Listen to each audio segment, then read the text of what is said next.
What do you get when you cross a know-it-all newspaper columnist with an awkward, unsophisticated everyman? Yeah.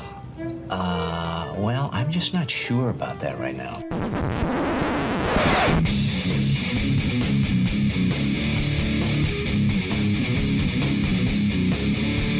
Welcome to Couch and the Rube. Welcome to Couch in the Rube, presented by Skymint Premium Cannabis, inspiring people to look better, feel better, smell better, just get through life and college football better every damn day of their lives. And our Sunday night show, brought to you by our friends at Muskox High-Quality Flannels. I'm wearing one right now. Just a fantastic, soft, durable feeling, and you can have a Muskox high-quality flannel for $15 off. Couch in the Rube listeners only with the promo code CAW15. So go to gomuskox.com. That's GOMUSKOX.com and use the promo code CAW15 for $15 off your purchase, and you can be wrapped in this sort of comfort and warmth as I am right now. Jason, how you doing, man? Do you love caca? I love it. It releases me. And you know what? What? On the count of three. 1, 2, 3. Set it free, girl. What's up, buddy? Good to see you. It's a great hit. Where'd you find that? I don't know. It was on one of those the shows where all the ladies talk on the TV in the morning. The View or the Talk, the Heat. Gotcha. Yeah, whatever the round table ladies discussion is, where they pass the ball around in the morning. Excellent. That everybody enjoys, I Good, guess. Good find. Yeah, Good find. I know. I just thought it was funny. I love how you play off like that's not your favorite show. You probably watch. Dude, believe me, my mother used to watch those. They are intolerable. There's no way. I understand people enjoy them, but it's definitely not for me. I would admit if I like something like that. Well, maybe I wouldn't, but anyway. What a weekend. Quite a weekend. Yeah, so, well, we should probably just get into it a little bit. I mean, Yeah, we're going to be here for it's going to be a a while. while. I So- saw 120 hot takes. I was like, oh, shit. Buckle up. I took out some bonus takes just because, I was like, You know what, though? But those are usually my favorite. But well, I left some of them in. I didn't take them all. If the bonus take was like another, long paragraph, I was like, yeah, we're maybe not going to do that tonight because I can just see Jason losing that's it why late in the people show. say, it's like, expect to be there till 12 in the morning. Like, I understand. I don't mind it as long as they're not long-winded questions where I'm reading a paragraph. I just feel people get sick and tired of hearing my voice. But Well, I never do. So, yeah. All right, should we dig into our hot takes before we get to the listener hot takes? Sure. You want to go first? I'll let you. You want to go first? Yeah. You go first. I have some quick hitting kind of things. Yeah, here. I never thought in a million years that Scotty Hazelton would be off the radar of being on the hot seat and Jay Johnson, but here we are. And here's where Mel Tucker is going to have to make some big decisions in the offseason, whether or not he's going to keep. I don't know what these guys, either one, Jay Johnson or Hazelton, could do. The D played better for sure, but after the season, what kind of moves is Mel Tucker going to make? Because to be honest with you, Graham, right now, I don't even know if Mel Tucker's a good coach. These players are undisciplined. I'm not even talking about the post-game thing that happened in the tunnel that Chris TMZ Solari got on camera, which I thoroughly enjoy. We can talk about the fracas after this, but I don't know. I feel like the players showed up to play and ready to fight, and the offense, the play calling was atrocious. And if you want to say, well, what scheme do you want them to run? I don't want you to be in a shotgun on fourth down. I would like you to explain to me, like I'm 5, why you shouldn't be running a shotgun, or why you did run a shotgun, on fourth down. So the question for me is Mel Tucker a good coach, A? And B, what kind of decisions is he going to make in this offseason? And that's going to be telling to me. Well, I think we're going to find out about Mel Tucker because the jury is still out. Who he is as a head coach, who he is. I mean, is the $95 million contract overshadowing the fact that maybe he isn't a good head coach? We have to put that aside because that's the contract. For how long? What I mean is put that aside and just judge him on what he's doing on the field. Try not to factor that in because he's either a good coach or he's not. Okay. Here's the thing. At the level Michigan State's trying to play, if you're making $50 million over 10 years or $95 million over 10 years, if your team sucks, you're still overpaid. Right. So Sure. So it's not really. But it's something that's always brought up, and I feel it's just sometimes it's when you pay someone that, they automatically jump into a category where they're a great head coach. And to be honest with you, he hasn't really shown it yet. So I believe the $95 million contract and the resources they've given him to pay his staff are fair to judge based on expectations of the ceiling of the program 100%. So like when we talk about 2025 or whenever he's got all his own guys and he's had time to recruit, I think at that point, because of what he's making and because of the commitment they made to him, there is zero excuse for them not to be competing at an elite level, right? Mm-hmm.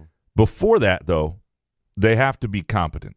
They have to look like a program that's largely in the right direction. And that doesn't always mean winning more games than the previous year, but it's kind of a when you see it thing. And right now they don't have that going for them. So we're going to find out about Mel Tucker because he is going to have some decisions to make after this season. We're also going to see how quickly he can fortify this roster. We're going to see decisions he makes with personnel. I mean, here's the thing. You've got an offensive line that's not very good, and yet for some reason you don't have anybody under them who's better. You've was got the penalty on Horse that bad because they never replayed it on TV? I didn't Did you see it. I didn't see it. Everybody's like, oh, he's such a goon and all that stuff, and I'm like, I didn't see it. So is he known to be that kind of a player? Well, the problem is that's his reputation now. So I have no idea if it was legitimate. It was a big penalty in that moment because it ruined that drive, and it was just typical of him to have it there. I thought the fourth down call, not the ones at midfield when Elijah Collins is running, whatever. I thought, the fourth down call in the red zone, I didn't mind them going for it. But when you call a timeout and you come out of that and you have a snap count issue, as that's what they said, and you run this sort of delayed draw counter, whatever the hell it was, ridiculous, into 3 unblocked dudes. I don't even care if you got off the line of scrimmage at different times. Why are there 3 unblocked dudes where you're running the ball? Like, how do you not see that pre-snap or whatever? And there's been times where Jay Johnson has looked good and where you've been like, okay, well, I'm interested in what he's got going on. And all of a sudden he does dumb shit like that. It's just wild. So I am looking forward to the next time Jay Johnson's available to the media because I just want to have a decent Explain it to me like I'm 5. Can I ask a question to Jay Johnson? Yes, that's what needs to sort of happen because I think what's happening now is Jay Johnson went from somebody who, myself included, and I think many fans really were high on. Like, I thought that was a great hire, was going to turn out. I just liked the guy, liked the way he thought football. And it hasn't shown up that way. And, yeah, you can have a quarterback who's lost some confidence. You can have some issues up front that limit who you are. But what happened in Michigan State, and this will go into one of my hot takes here,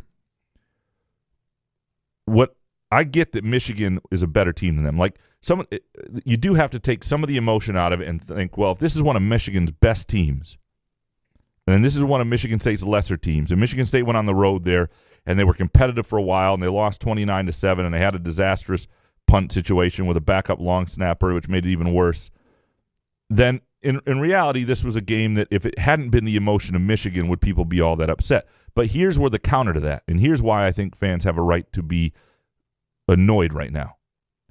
That offense in the first half, other than that fourth down call, was pretty good. And they had, I believe, 8 first downs. They recognized the single coverage on Keon Coleman, and they took advantage of it, and they got a touchdown out of it. They had 2 drives of 70 yards or more. And this isn't a game where Michigan's running the ball, so it's not like there's not a ton of drives in the game, period. And they had a chance, legitimately, to be up at the half. And that would have been interesting because I think that place might have gotten a little nervous. The second half, it's one of the worst halves I've seen of offense. And how does that happen? And granted, the Minnesota game is probably worse. You forget that wasn't that long ago. But it was like, and I understand Michigan made some adjustments on Coleman. But when you have Keon Coleman, who is in a groove, who's obviously a breakout player right now, and you have a guy like Jaden Reed, and I think you've got some other decent weapons, and nowhere were you able to get anything going where you're able to feature those guys or exploit them in any matchups. That's what offensive coordinating is. It's taking your best dudes and getting them the ball in space where they can make plays, and they didn't do that. And that offense cost them the game. Now, the backup long snapper thing is a whole separate deal, and that sucks because you can see what's happening to Bryce Behringer. Like, he doesn't even trust the snap anymore, so he's not himself, and that's a bad deal. But the defense forced 5 field goals and really gave up 22 points. That's beyond my wildest expectations for that team yesterday. And so I do think that's 2 straight games where Hazelton's crew, and obviously they've switched to this 4-3, and he's got some guys back, where they took a major step forward. And it's funny how the narrative changed. But I am very curious. But you think Michigan State's offense played well in the first half? I mean, maybe if you could say the fourth quarter, but they didn't get Jaden Reed the ball. Yeah, but he had one little rushing thing for 17 yards, which I thought was great, but 4 receptions for 17. But that's fine. That's the way. You got to get him the ball somehow. But they took what was there, and they used Keon Coleman instead. If they're going to have all eyes on Jaden Reed, that's fine. But what happened in the second half when they started putting a safety over and on Coleman on the deep ball, and they didn't get either one of those guys the ball. They didn't get anybody the ball. Like, nothing was working. And I understand that, they had one injury to a guard and their offensive line was beat up, whatever. That was a really bad offensive second half. And what I think is most disappointing for people is it was a game where they actually physically weren't overwhelmed. Yeah, Michigan rushed for a boatload of yards, but they're doing that against everybody.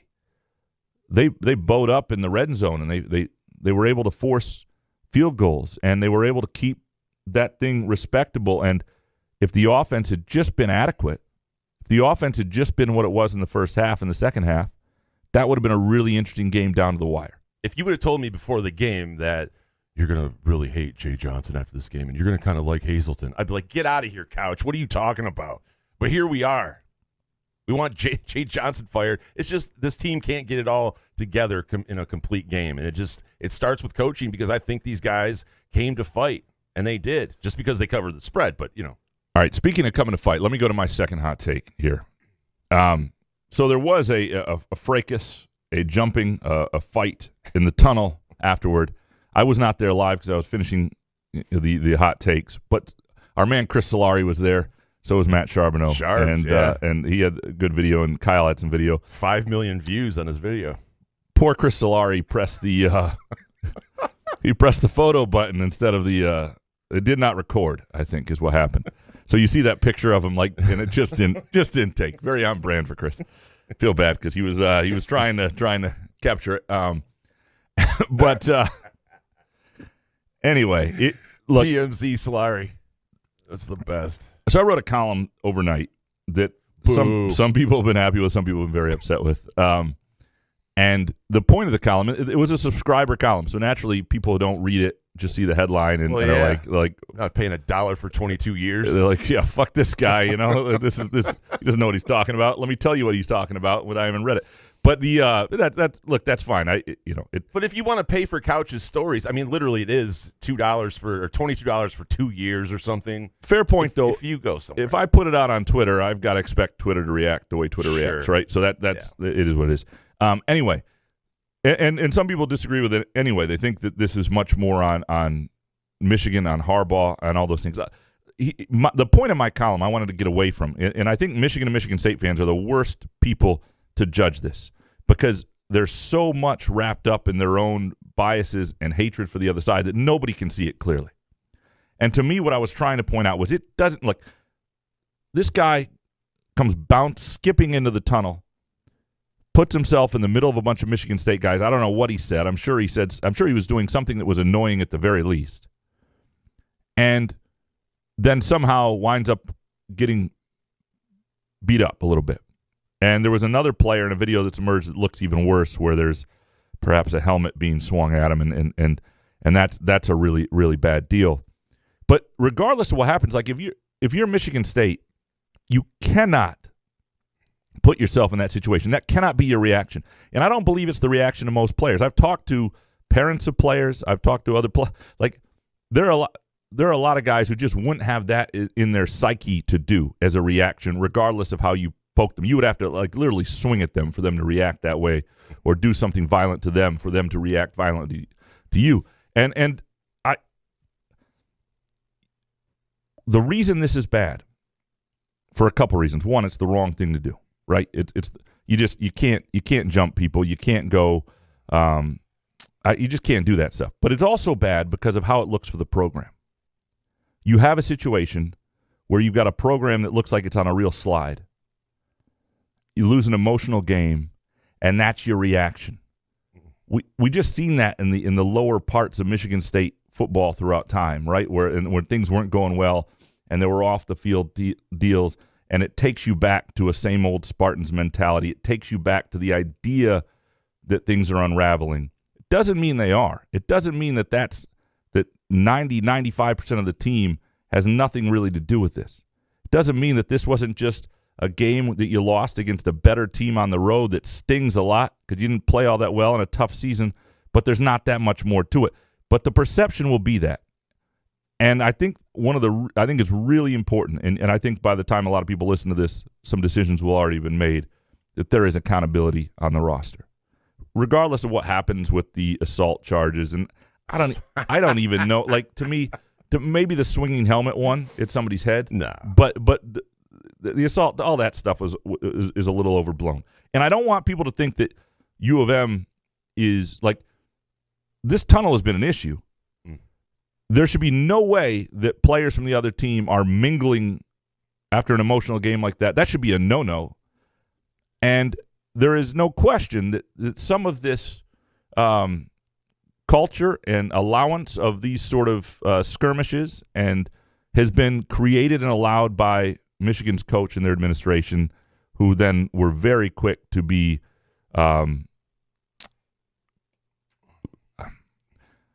no, I'm going to be careful. But they were very quick to go after Michigan State last night. And they were very quick to be on the other end of this, as a victim, as if they had done nothing to. Michigan State is absolutely in the wrong here. Their players are absolutely in the wrong. There are going to be guys who are suspended. I'm almost sure of it. Yeah. And I think they should be. They should be. You cannot do what they did. And there is zero excuse for it. Did they start it? If you throw the first punch, you start it. How do you know the other Michigan player didn't throw a punch? Well, maybe we'll find that out. But I just want to know when everyone became so fucking soft, and the media, and especially the Michigan media, going, "Oh my God, it's like it's going to be some sort of like felony charges or something like that." When have we become so soft? I thought the fight in the tunnel was amazing. It's not like all of a sudden the Michigan player came in there and was like, "Hey guys, I just think you played a great game, and I just wanted to shake your hands." Bullshit. He skipped in there to try to start shit. And what happens when you start shit around a bunch of other players? It's pushing and shoving. You're offended by that, but you'll watch these guys bash their fucking heads in for 3 to 4 hours, but a little fracas in a tunnel is like the worst case scenario here. No, I just don't understand. I'm with you. There is all sort of hypocrisy and whataboutisms and things you can do. And they should be suspended. Do not get me wrong, but I'm sorry, but if you're going to run up on my guys, and we're in a tunnel where they've had issues before, this isn't like Michigan State was the first issue in a long time. This stuff happens in the Michigan locker rooms because they only have one tunnel to get through. There's a difference. There was no security to stop those guys, really. Michigan State has one tunnel. This one tunnel thing is overblown, but it's how you go through the one tunnel and having separation. Better security then. Yeah, the security wasn't doing anything. The security was kind of. But the kid got up and then he went over to his locker room. It's not like these guys. He was on the ground and they were just hammering him. I guess I don't know. I haven't seen any better video than that. But I mean, if the guy got beaten badly, then he wouldn't be like getting up and walking away. Is he in the hospital right now? I mean, we can't just move on. These players that run into the tunnel after an intense game like that, a lot of emotions flowing. I think they're going to be suspended. I have no issue with that. But as far as for me, as watching a team, and that's why I blame the coaching staff, because that team obviously had a bunch of fight in them. And they just couldn't. The coaches got in the way of helping them figure it out. Would Michigan State have won that game yesterday? No. But it sure as hell should have been closer than that. And that's what pisses a lot of fans off, because everybody was going into that game thinking Michigan's just going to run the ball all over Michigan State, which they did for 177 yards with Corum. But I think they played a lot better than people expected, and they should have scored more than 7 points. There's a big difference between pushing and shoving and getting in somebody's face and doing what was done in that tunnel, even from the videos that we've seen. There's a difference. And look, and I'm not saying that, I talk to people and alums who are like, I'm tired of this. I want, they should be out of the program. That's a little much. That's a much. That's a bit much. Then don't watch football. They should be suspended for the. Yeah, and look, what they did was physically violent in the moment, but is it worse than what the Michigan State Board of Trustees have been doing on an asshat daily basis? No, I mean like so. Wow, I didn't know we were bringing them in. Sorry, I'm just annoyed with them. And what I mean is what's really the worst. Like, come on. So, but they should be suspended. It's going to affect the team because I think it'll be a couple guys who play, and we'll see where everybody's head is after this. I think this is an important time though for Mel Tucker to take control of things, to show that there's accountability. And this is the first real incident he's had like this. And every coach goes through it. Michigan State's no worse than any other program. Every coach goes through this stuff. D'Antonio went through it. He took some grief for the way he handled it. And I'm okay with a lot of different ways it being handled too. I think they probably need to be suspended, but for the length of time and how it's done, I think leadership is very much about doing what you think is right and not trying to make a statement when you're hurting a kid's life by doing that or make that kid pay for past sins. Like, to me, you do what you think is right for the program, for the kid, and for the accountability. What is the just punishment for what was done? And if Mel Tucker says, I don't think it would be wrong to say, we got 4 games left. These guys aren't going to play the rest of the season. They'll be back with the team in January, or they can be with the team now, but they're just not going to play. Just for that scuffle? Suspend them for that long? Hell. I was thinking maybe 1 game. Well, we'll see. We'll see what he said. You don't get to play next game. Don't do it again, but it wasn't really that bad of an incident. I think it's worse than you think it is. Really? I do. What am I missing then? Was he bleeding profusely from it's not about the actual injuries. It's the intent that, it's not if but you're going to sit there and run up to some guys on the tunnel. Be prepared to get your ass whooped. I mean, it's plain and simple. And this guy that's touching Mel Tucker's head, that guy. Yeah. And that guy should be banned from a stadium forever. And I don't even like that kind of shit. But you don't touch coaches. It's ridiculous. You just don't touch other people. You don't sit there and stroll up on the players and sit there and skip into the tunnel, and you knew what you were doing. And guess what? You got your ass tossed around. Deal with it. The players get suspended, and we're moving on. It's just making it a bigger deal than what – I mean, unless there was, a knife pulled or something. I mean, what else could be proven in this fracas that would bring you to the level these guys need to be suspended for the year? Well, the video that came out later with the swinging helmet at a guy's head is different. That's a little different. All right, we'll suspend the player that swung the helmet for 3 games. What do we have to do here? Suspend the guys for the rest of the season? I don't know. I don't think that's that off base. I really don't. But the thing is, if you're Mel Tucker and you say 2 games is enough, and here's why, and this is why I think it's right, then sure, that's okay by me too. You got to do what you think is right, and at this point, you're not. You need to set a tone though that this stuff that you're not going to be this program. That you're not going to be the program that can't keep their shit together, that can't take a loss, and not have something, can't be provoked, that's going to be immature, that's going to be I just don't know if it's that immature. What are you asking? What do you mean is it immature? The guy's skipping up into the thing to probably talking shit. I hope I never skip next to you, man. Jesus, I mean, yeah. Well, I mean after a post game, yeah, but I'm just saying the guy didn't get his ass whipped that bad. If you're getting up and walking away, yeah, he got a couple punches, maybe a helmet on the. Who knows what happened? But I mean, he's not in the hospital. It wasn't that severe. Like I said, these guys do this. They bash each other's heads in for 3 to 4 hours. And we don't have an issue with it, but they do some little fracas in the tunnel. It's like, holy shit, suspend these guys for the rest of their career. It's like, wow. There's lots of exploitive. Because Ward Manuel and Harbaugh come out and make this thing like some cop ordeal, like some police are going to come in and press charges and shit. Get out of here. Yeah, I got to say, for cops who want to press charges, the cops who were present on scene were doing jack shit. So I will say that. Well, those guys are so used to just having a cush job. They just sit there, they watch, and make sure no one gets on the field, and now they're in the middle of that whole scenario. No, if you're working OT, you're like, yeah, I got the Michigan game this Saturday. I'm just going to stand on the field, make sure nothing happens, watching football. What? There's football players fighting? These guys are big. What the hell's going on here? I don't really want to deal with this. Is that Chris Solari? The Chris Solari? So, look, we obviously disagree a little bit on how severe it was in terms of what they did. But I do think that there's, Michigan is not blameless in this. There's no question. But that doesn't – my point is that you just because Michigan's not blameless doesn't mean what Michigan State did was okay. And I think Mel Tucker is better off getting a hold of this now and saying this is not going to be the program that we are. And I think that'll go a long way. I think this is a big test for him. I think this is the sort of thing that you don't want to be a program that's looked as a bunch of renegades, and it's you don't want that. You just don't want it, and it's a rep that can follow you, and this will follow them for a little bit. What's your third hot take?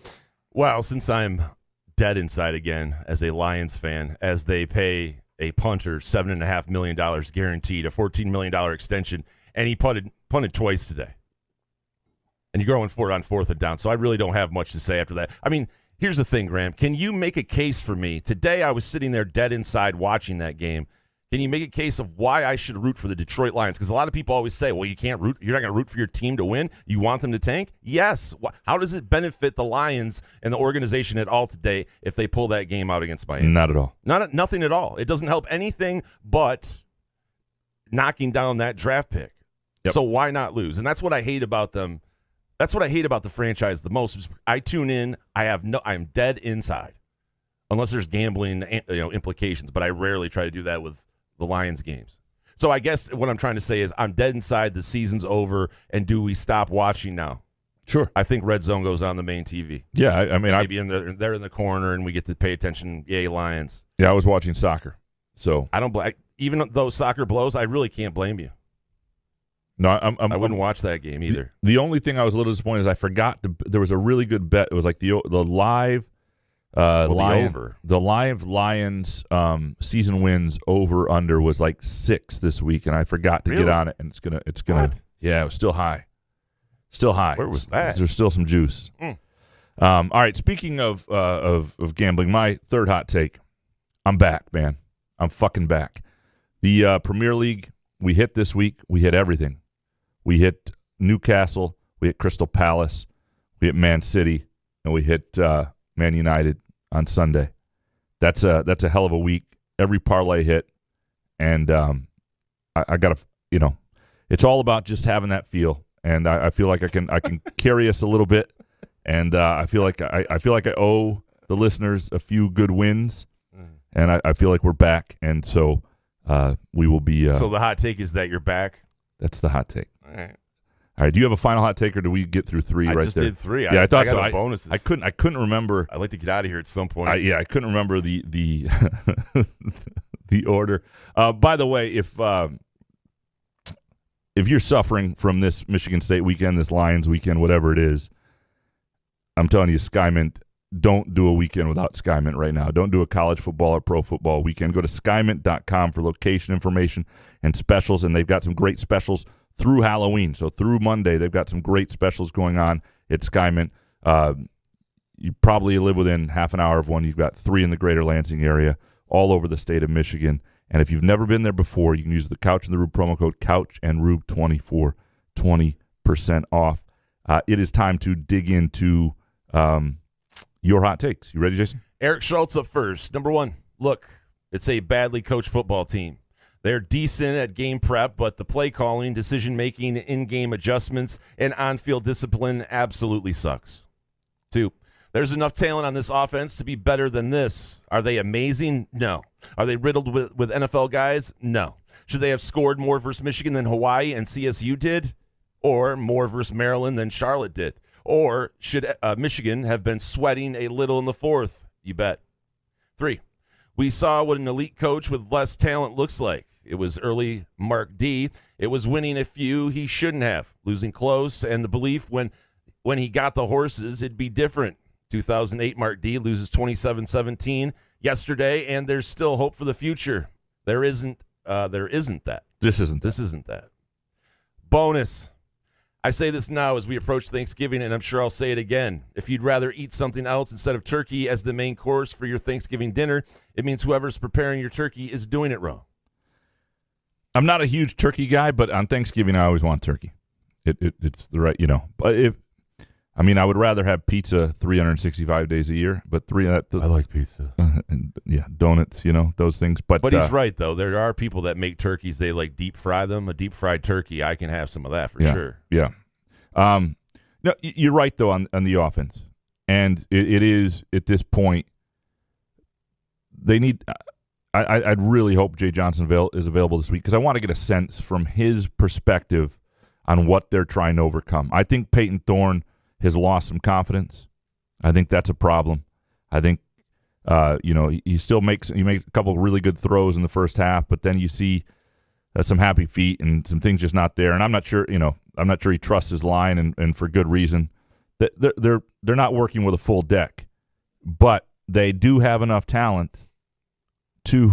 I mean, look, I've seen it. I've seen it with I've seen coaches do it with less. And if you have one great receiver and you have a great offensive mind, you ought to be able to cause some people some problems. And they couldn't do that in the second half. And they had a couple guys who, I think they have 3 or 4 guys who ought to be problems.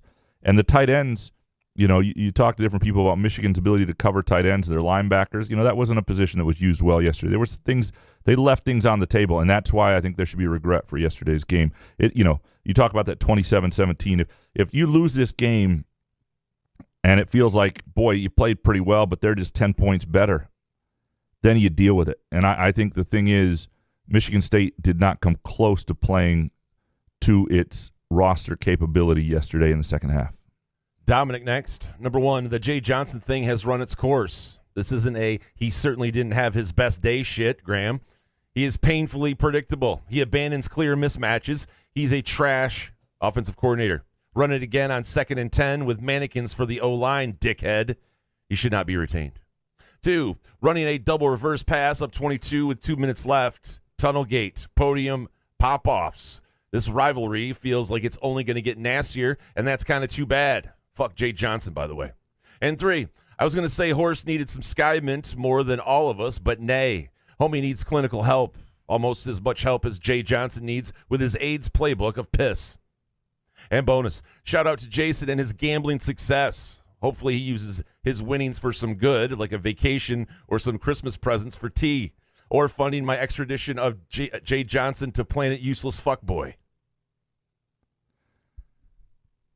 I'm really curious to see what Tucker does after this year, what he thinks of his staff. I don't think he's going to do anything in season. But I will tell you this, before this year, last year, and even early this year, the sense was around that whole place that Jay Johnson was a heck of a coordinator. They were glad to have him. And I don't know how quickly that would change. And it certainly has changed, though, with the fan base. I mean, Dominic is not the only one with a anti-Jay Johnson hot take to come. So get ready for those, Jason, by the way. Okay. Get excited. Kurt Wisniewski next. Number 1, the incident in the tunnel is embarrassing. No criminal charges will be filed, but if no player suspensions or staff changes occur, Haller needs to be accountable. And 2, Michigan not kneeling at the end versus running a reverse bomb with 1:38 to go would have diffused the situation. It would have helped. Again, there's chippiness.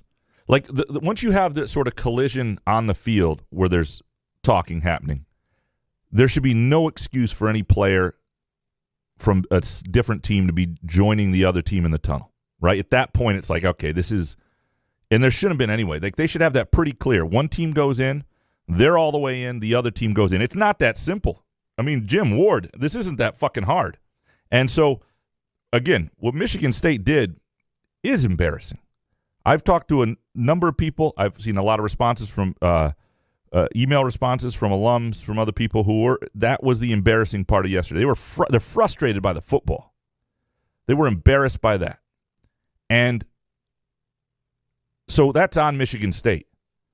But Michigan absolutely sets the table on this. So that's an important note too.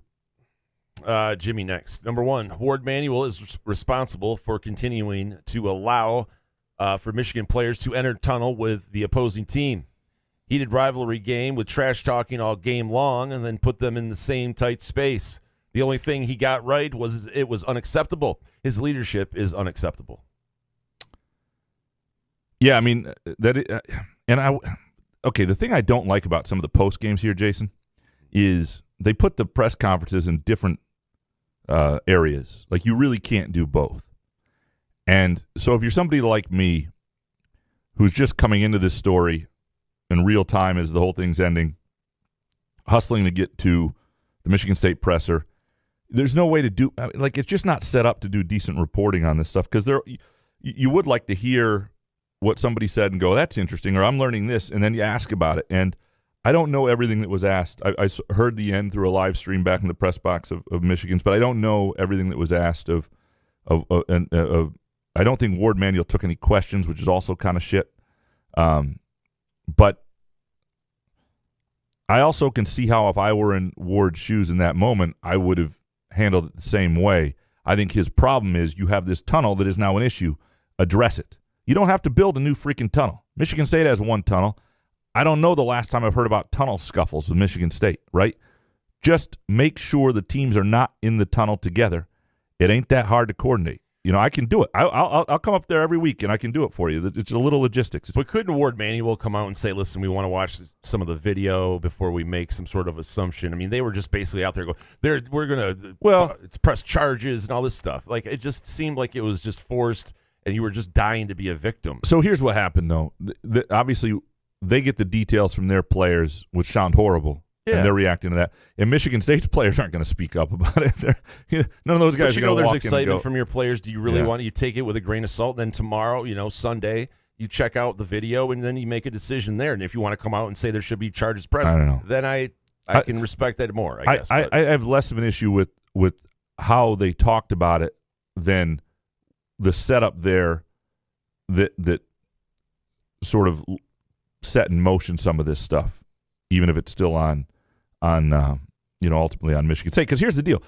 If you, Jason, if you and I play an emotional game of tiddlywinks and we're walking down the tunnel and somebody comes up and taunts us, I'm not going to jump them. That's got to be in your DNA to do it. And I understand these guys are wound up. They're playing a violent sport. It's an exploitative whole deal, right? 100,000 people to watch these guys collide for 3 hours. It's chippy. We throw them in a tunnel. They're wearing pads. And one, what's tiddlywinks? It's like a sort of a board game thing that you, it's. There was a famous comment when the Lansing Lugnuts came to Lansing. Minor league baseball, you never really know the score, right? Nobody knows the score. You're there for the experience, not to care who wins and loses. $2 beer, right? And so the mayor at the time, David Hollister, was a real good mayor here. They did a survey where they interviewed all these people coming out of the stadium and asked them the score, and nobody could give it to them. And he said, this is perfect because I don't care if we're playing minor league baseball or tiddlywinks. I just want people downtown. I don't know why I had to tell that long story. Almost David Hollister, who hasn't been the mayor in Lansing for 20 years. Almost a story worth telling, presented by Midtown Brewing Company, but not quite of that level. So. Professor, next. One take, apparently. Per drive charts, when MSU was on 3rd and 4th down and 3 yards or less to go, run converted 43.4% of the time with 10 out of 23 plays. Pass converted 83%, 5 out of 6 plays. Why continue to call a run at a 79% clip, 23 out of 29 plays, when you are poor at converting, no matchup advantage, and worse odds? This is good data, and this is the sort of stuff that you have to, first of all, you have to run you do have to run to some degree to force balance, but you don't have to do it in situations where it's not working. And Michigan State's number of failed 3rd and 4th and shorts this year is very, very high. And this is some data that shows it. And I'm not saying they're great in the pass game at having reliability and completing something short, but certainly when you have a Jaden Reed, you can move that guy around, and you ought to be able to get 3 yards just about any time you want to from Thornton to Reed. And if you're not, you're doing something wrong. That's good stuff, Professor. Alex James, number 1, the effort MSU team gave in the first half is promising. 2, the coaching in the second half was atrocious. And 3, what happened after the game was indicative of a frustrated team with zero leadership. The head coach even swiped at a fan who touched his head. Loss of control, in my opinion. And bonus, if you need to make a speech or explain what your costume is with an elaborate Instagram post, your costume is ass. Just buy a caw shirt and caw at other people for Halloween. Or stay home with some Sky Mint and some groovy donuts. Appreciate you, Alex. Yeah, I'm with you. Like, if people don't know your costume, it's not every once in a while it can be like, oh, that's really clever once you say it. But most of the time, if people don't know you have to kind of put it together, maybe I don't see a problem with that.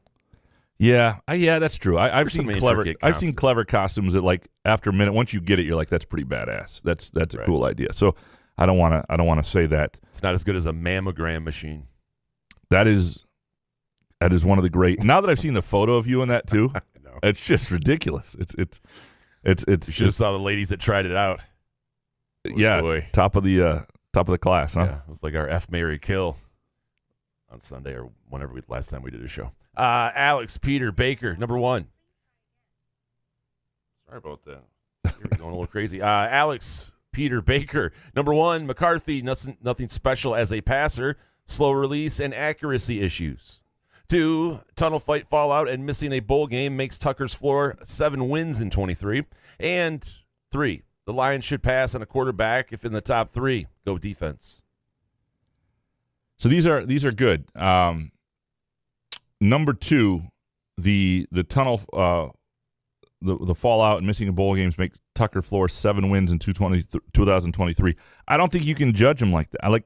Here's why I would say not to. I mean, you can judge him. You can judge him however you want. I don't think the school is going to judge him that way because I don't think they're going to be better than this next year, and that's going to be the hard part. And this is why they've got to not be a program that's a knucklehead program or a program where things seem to be. They got to maximize who they are until they get good, and that's what they're not doing right now. And that may be where he needs coaching help because there are coaches who can do more with less, and he's got to know. And I guarantee he understands. He looks at his roster and he knows next year could be a little rough, and so you've got to have guys who can help you get the absolute most out of next year's team, even if you don't have the dudes. The Lions should go defense and pass on a QB in the top 3. I'm against this. I'm all QB now at this point. What quarterback do you want, though, if it's top 3? I can't disagree, but if they went defense, I wouldn't mind.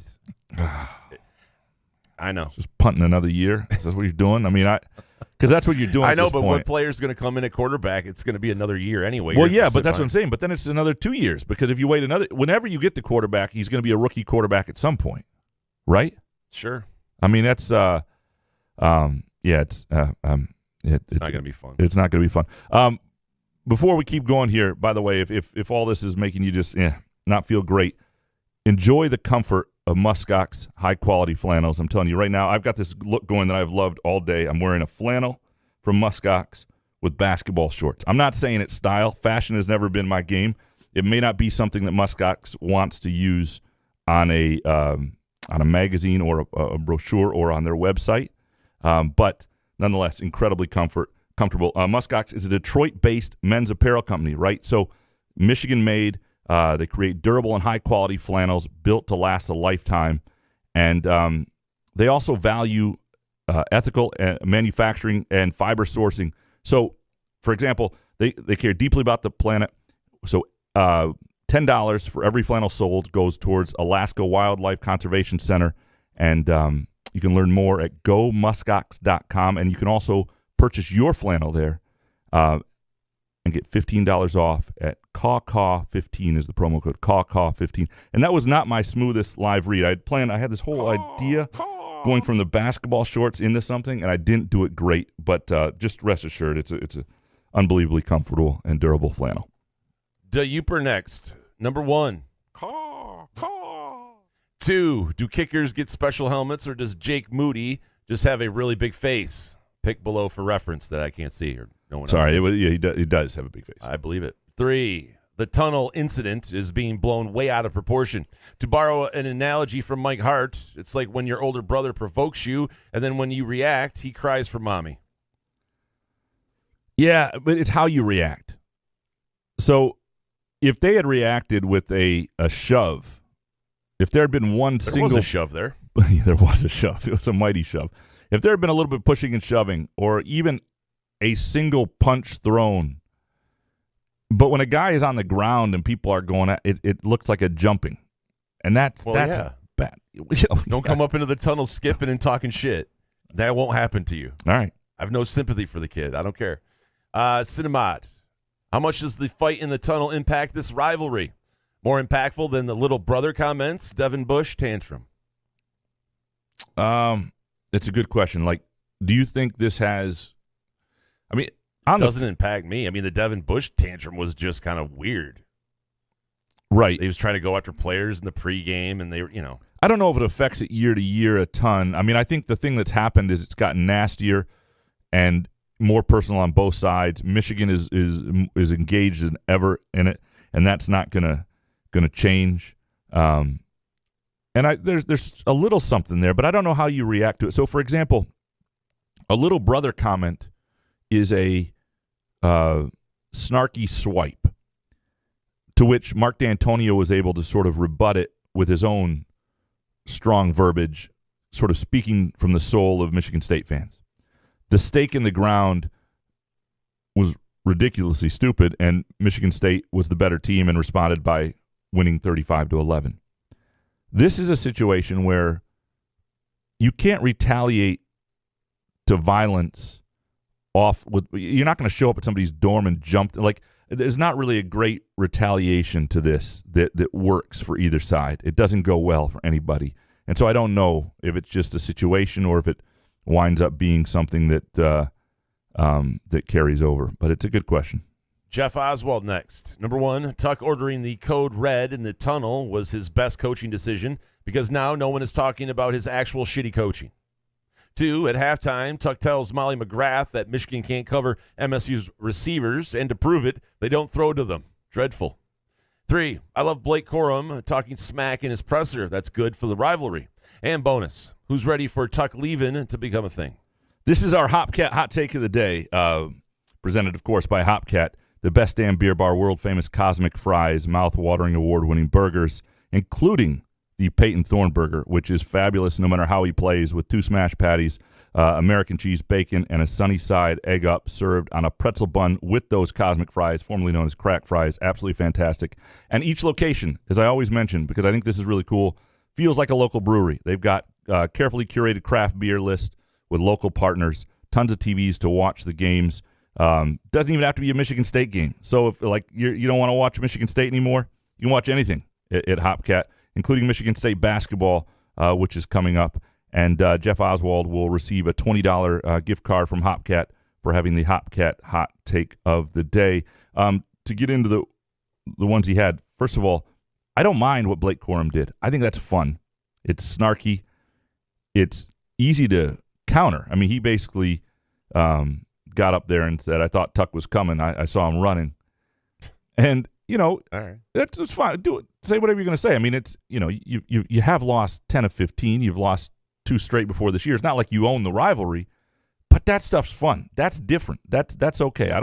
I think that stuff's entertaining. It's Michigan State, when you remember a year ago when Xavier Henderson went off on Michigan, and there's a different tone usually when Michigan State does. When Michigan does, they play into who they have been, and I don't know. I don't hate that stuff at all. Number 2 is the take though. Like, Mel Tucker tells Molly McGrath that Michigan can't cover MSU's receivers, and then Michigan State barely completed a pass the rest of the way. Like, what the hell happened? Crazy. Yeah, throw it downfield. If it's 3rd and 14, why don't you just throw it up to Coleman and see what happens? Penalty, or he's going to catch it. And they did once, but he was then in double coverage. He was no longer in single coverage. So why is that the best? It just the whole thing fell apart, and it was not getting Reed involved in the second half either. It's totally. Like, what are you doing? How do you think you're going to win this game? No, it was bizarre. I thought at halftime, you know what? If they keep moving it like this, because the thing is, Michigan State has playmakers who can cause problems for people, and when Keon Coleman becomes the guy that he's becoming, that is a legitimate weapon against anybody. And somehow, he had the 51-yard catch late in the fourth quarter. It was 5 minutes left. It's too late.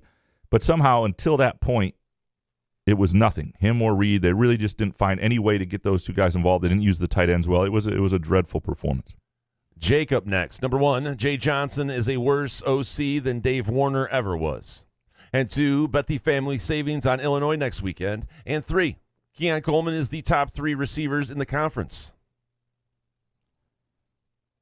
I mean, I'd have to kind of go through in my head who's there. But Coleman played like one yesterday, and you see the potential for why he can be an NFL guy and why he can be a top Like in the Big Ten?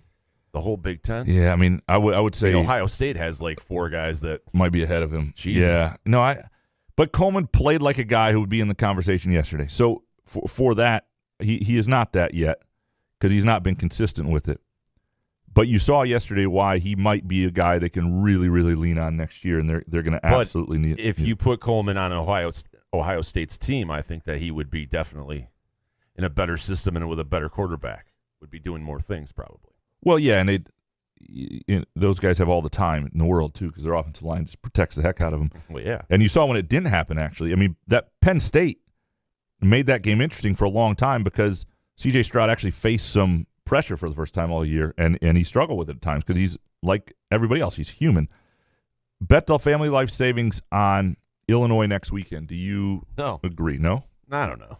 Minus 10, I think it is. Is it 10? I thought it was 10. Jesus. That's a big number.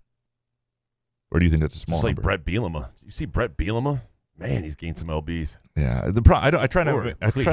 Swallowed you. I know, that's the thing. I try not to make fun of him because I feel like that's how I'm going to look in a few years. I will be honest. I looked up and saw him when they showed him on camera. I was like, holy shit. Yeah, he's a big dude. Have I told you the story about seeing his mule? No, jeez. No. But the first time I gained a lot of weight on this job, a lot of weight, and then I saw. Wait, there was a first time? Yeah, and then Susie Merchant saw me for the first time since.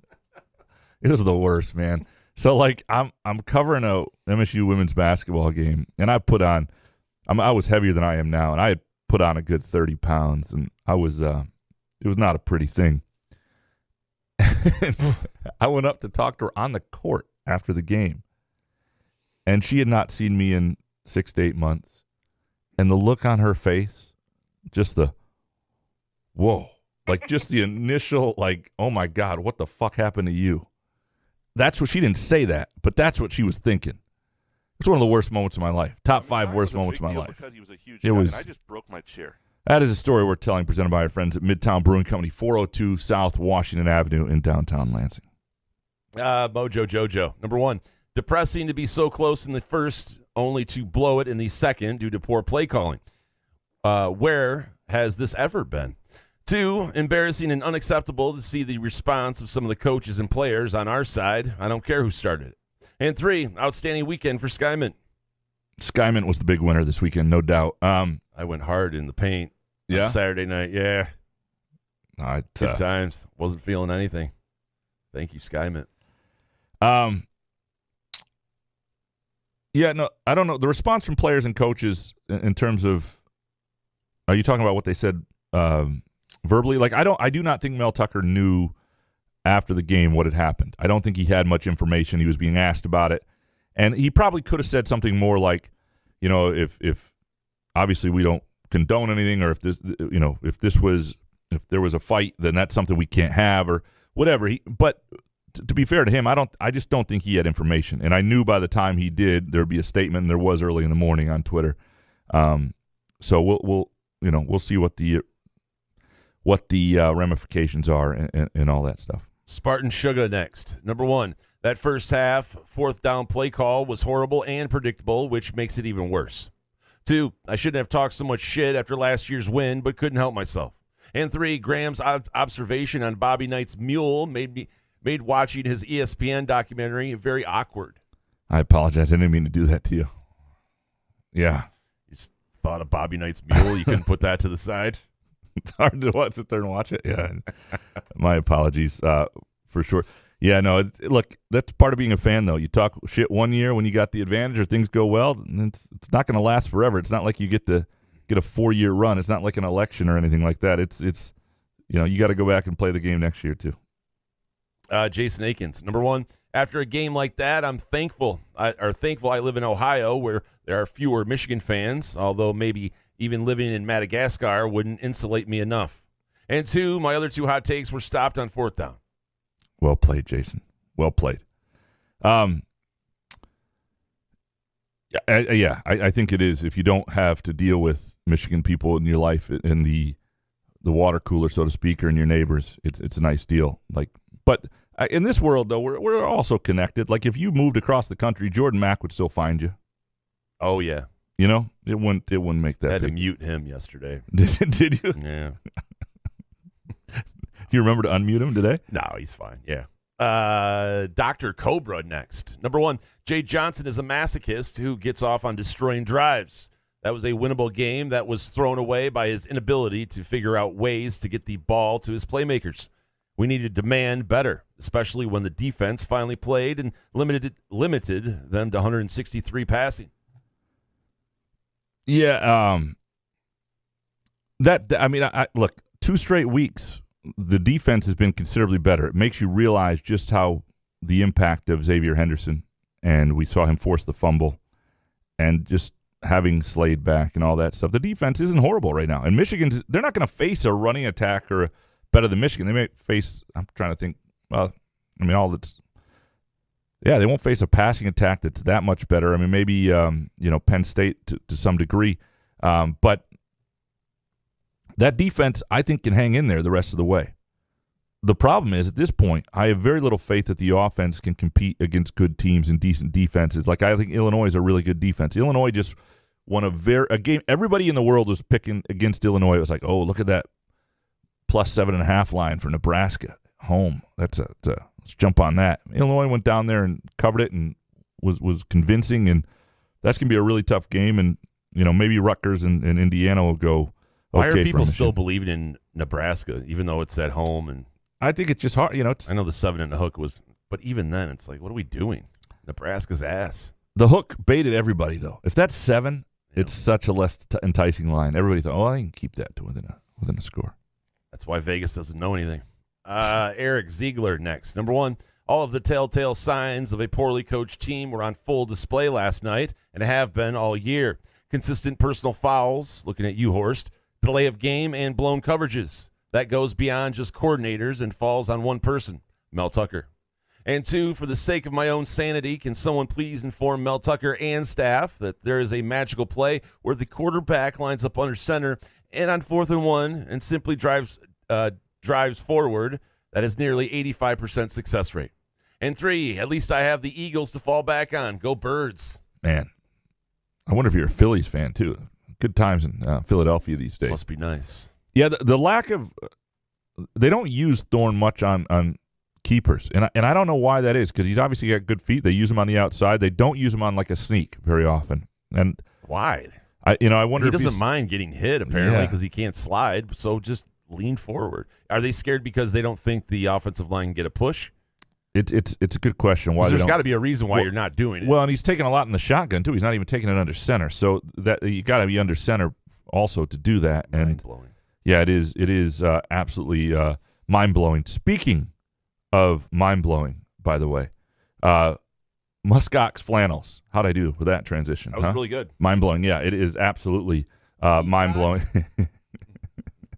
And one of the things, you can take it from me or you can take it from other people who've had it, and so I like to go through their reviews at times. James writes in, seriously, this is a beautifully crafted, warm, and generously cut flannel shirt, super soft, and is by far the best flannel shirt I own. This includes LL Bean, Filson, and the like. Highly recommend.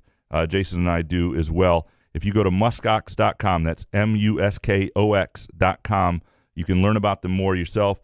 Find a flannel that you like, and then get $15 off their high-quality, durable flannels by using the Couch in the Roo promo code CAW15. Ryan Schultz, number 1, dismiss Brown, Gross, and Young from the MSU team for the rest of the year. 2, dismiss Jay Johnson from the staff. He's worse than Hazleton. A halfway decent OC could get a hell of a lot more out of this group, and that 4th and 1 play call in the first half was insanity. Positive take for number 3. Couch going, please don't break in, Hans. It's something I never expected to hear on this show, and the perfect example of how this is much more than a sports podcast. Appreciate you guys. Hans has not shown up at the house yet, which I'm happy to report. So Nice. Thank you, Hans, for not breaking in and making that weird for us and all that stuff. I think there are going to be at least 3 guys who face suspensions, maybe more, but I would count on 3. I'm not going to argue against the Jay Johnson stuff anymore. I just, they haven't been good, and this is a results-based business, and I've seen coaches get more out of less, and especially coaches who have a wideout. Like when you have a quarterback with some experience and you have a wideout or two who can create matchup problems, you ought to be able to get something. You ought to be able to, even if you can't run the ball all the time, even if you can't sustain drives, you shouldn't have a second half look like that second half looked. And that's absolutely problematic. Sports Guy 1919 with just one here. I frequented. Well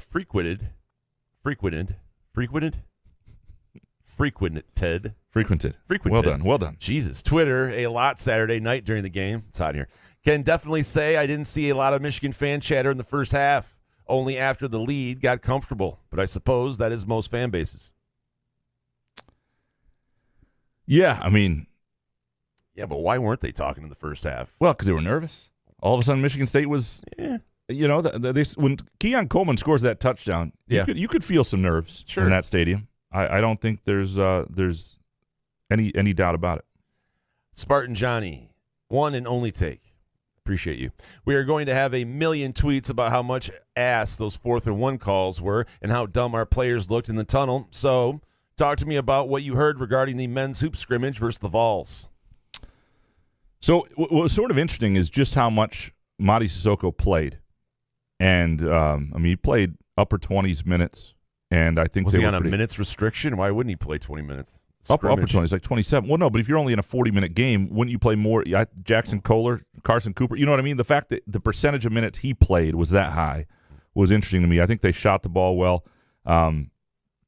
It'll be interesting to see, and the transitive property on closed-door scrimmages is a very dangerous thing.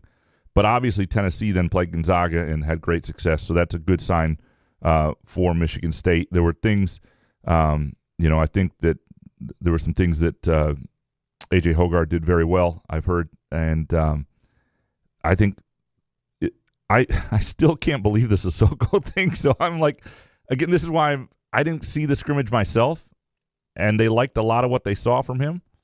I want to see it for real. And Tuesday night, we'll get to start doing that when they play Grand Valley, and then the week after that, Northern Arizona, and then it gets real quick with Gonzaga, Kentucky, Villanova, and all that stuff. And if you're thinking about MSU basketball, by the way, there's another podcast that you might check out.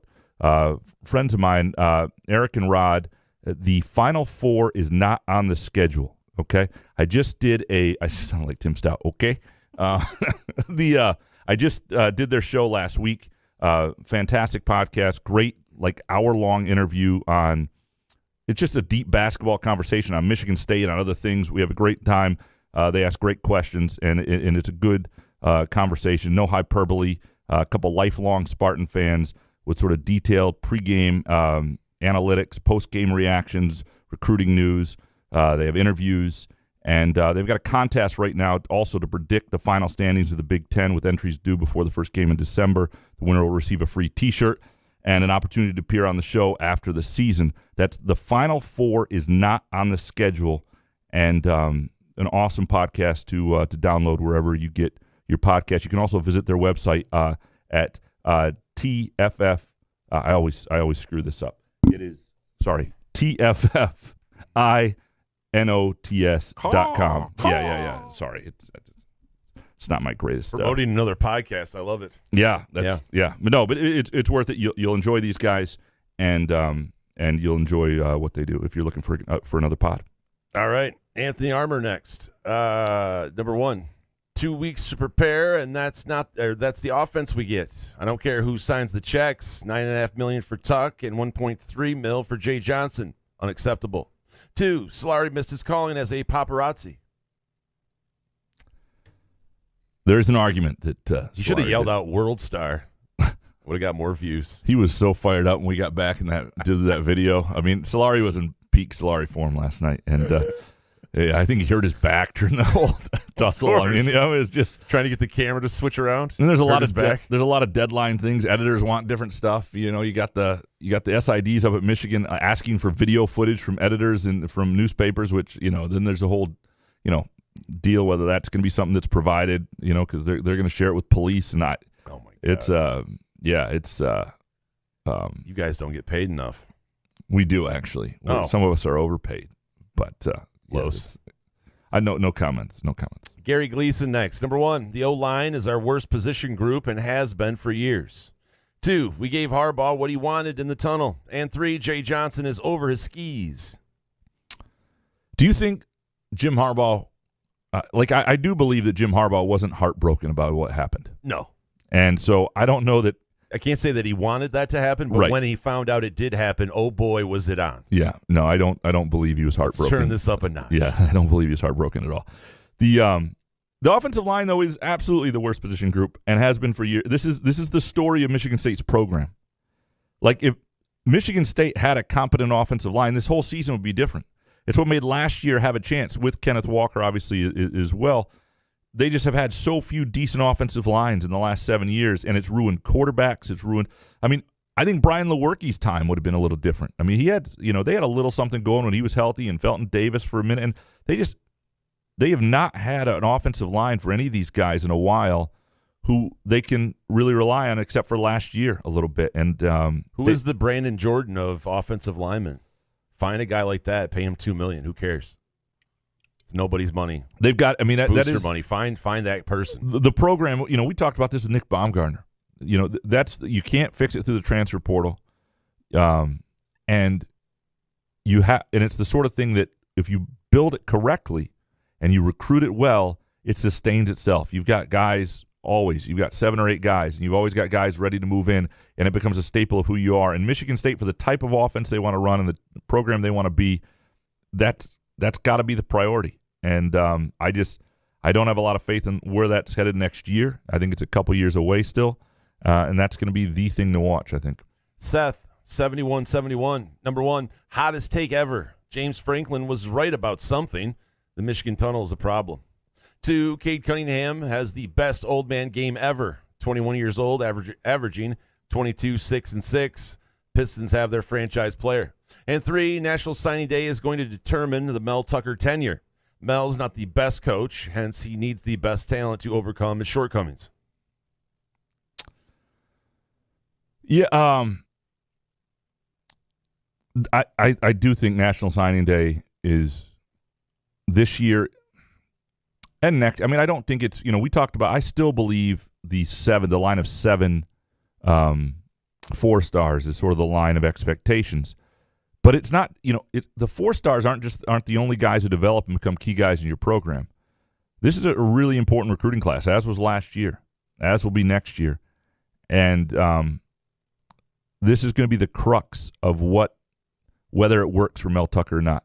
The guys who are in this class, last year's class, next year's class, if the Mel Tucker era is going to happen, you're going to have a number of playmakers, of offensive linemen, of guys who are difference makers out of those 3 classes. And if you don't, it won't happen. Ken Chu next. Number 1, Michigan won because of the nice weather and because the clock operator didn't listen when the referee told him to set the clock to 10:51. 2, Izzo's going to use Zone D in the killer early part of the schedule. Then he won't use it again until he breaks it out in the NCAA tourney and wins a natty. That's hot. That is hot. You get laughed at when you say it now. I do think I still don't think he's going to use a freaking zone. But I think there is more intent, I should say, to use it now than there has been other years. Like, I feel like he actually thinks right now he will. And then when it happens, what if he runs it and it works? What if they're amazing at it? Right. Yeah.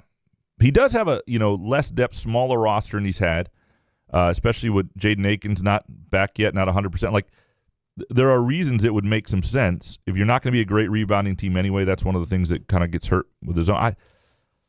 I mean, I can see why it could have some value. I've always thought that they ought to put like a good 1-3-1 zone that's like mixed in here and there when it throws a team off that's in a rhythm is always really effective. And I've always thought that would work well for him, but I'm certainly not going to tell him how to coach his team. Moostery next. Number 1, the wheels are already coming off. This is the moment Tuck's tenure falls apart, similar to D'Antonio's 2016 class that fell apart due to the sexual misconduct allegations. Terrible coaching on the field, and most post-game festivities were embarrassing and will affect recruiting. That's the thing they need to make sure doesn't happen. You don't need another. You don't want another decommitment this week. You don't want, Why would a recruit see that? You mean from the game or from the tunnel thing? From the tunnel stuff or the game, just the whole deal. If I see a tunnel thing, I'm like, all right, my guys are going to have my back when some shit goes down. Well, yeah, I like this rivalry. I want to go to Michigan State. Lots of different kids have different priorities, right? You're not recruiting choir boys all, and that's you can't win that way. Yeah. What are you laughing about? I just think it's easier said than done when you're in a tunnel and there's other things, all the emotion after a game that people don't understand, I guess, and just make it such a big deal. It just blows my mind. We're so soft. It's not going to ruin anything. I can only imagine if you were the commissioner of the Big Ten. Yeah, but there's fucking kids getting $3 million and stuff. If you think that's going to ruin college football, you have no idea. Name, image, and likeness and all this other shit will ruin college football before a little fracas in a tunnel. I don't think you guys are just making it. You're overblowing the tunnel thing. It's not that big a deal. I think it is a big deal. I don't think it's suspend the guys. You don't do it again. Well, yeah. Someone threw the helmet and you see it on video and you want to suspend that player for 3 games, you suspend the rest of the guys 1 game, move on. Right. It doesn't need to be a 60 minutes investigation that we keep asking about in a week. I'm saying, but yesterday it was a big deal. It's a big deal still today. It's a big deal until the accountability is handed down, and then you move on. Yeah. Sparty and GL. Number 1, hope we do not get 7 more years of terrible coaching, poor preparation, and weak game plan, obvious play calls, and no adjustments. 2, 3 incidents in the last year, Ohio State and Michigan, Penn State, Michigan, and MSU and Michigan. Who is the common problem? Hope they treat the instigators and retaliators the same. And 3, personal foul by Horst, ripped the momentum out of the team just when I felt maybe they could hang. That was poorly timed. I mean, when it happened, it was like, gee. Now, it didn't wind up hurting them quite as badly, right? Because it was after that they got the fumble. And so it didn't wind up being such a big deal. And it really wasn't because you couldn't see it. So it was just a penalty, and then I don't how know. bad was it? I don't know what happened. And sometimes the guys do get reputations, but usually personal foul type calls are not ones that are, holding you could call in every play and you're like, that's shit. He could have got, but usually personal foul calls are fairly legit. And look, you're not going to get 7 more years of Mel Tucker if things don't go well at some point. That's just not gonna happen. But you might get another year like this. I mean, it could be another year, and that's why, again, they've got to make sure they have the coaches and the approach and the schemes to get the most out of, because they have enough talent to be better than they are this year, and they'll have enough talent next year to be competitive. If they can, I'm a little up front. I'm a little concerned because they're going to lose a lot of guys, and those guys don't seem to be ready that are behind them. But I don't know how much worse can the offensive line really be. Sunshine Spartan next. Number 1, all players involved in the scrum should be cut. They need to not let this get out of control, i.e. John L. Smith and Bobby Williams. 2, the Spartans will lose out. And 3, Tennessee is going to be in the national championship game. They just hammered Kentucky. Holy shit. I think I took Kentucky, didn't I? As the plus 13. So, yeah. That was not a great play. I'll stick to the Premier League. Spartans will lose out. I don't think that happens because Indiana's also in a rough place mentally, and Rutgers isn't very good. And I just don't see them dropping both those games. I think they'll win. I think they'll probably win both of them, and which ultimately will give them a chance going into Penn State to be playing for a bowl game. And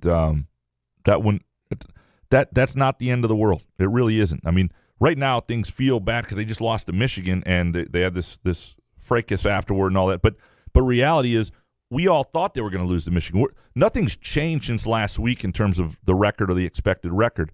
And so if I don't think they're going to beat Illinois. Illinois is sort of proven again and again that they're a pretty sound club.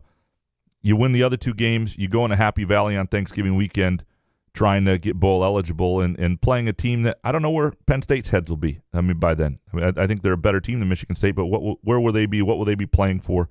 And that'll be an interesting game. Dan Grafe next. Number 1, the camera showing Tucker clap and the chop isn't helping him. It brings Jason Garrett energy. 2, MSU played really well in the first half, but way too undisciplined. And 3, the assault after the game is going to hang over Tucker and the program for a while. His first take is dead on, though. The chop thing. Like when they pan over to Tucker and the whole sideline's doing. Like, I get it at certain points, but when it's like 3rd and 14 and you throw like a 3-yard pass and you send the punting unit out and you look at the guys and do that chop shit, it's just like, all right. It doesn't work. Yeah. And that's those mantras, they're really easy and they're really easy to buy into and everything's going well.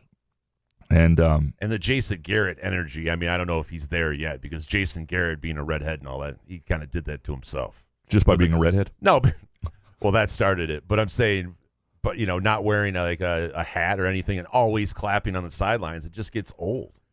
Yeah, when things are going wrong, people don't want to see it. You start to have an unsympathetic face.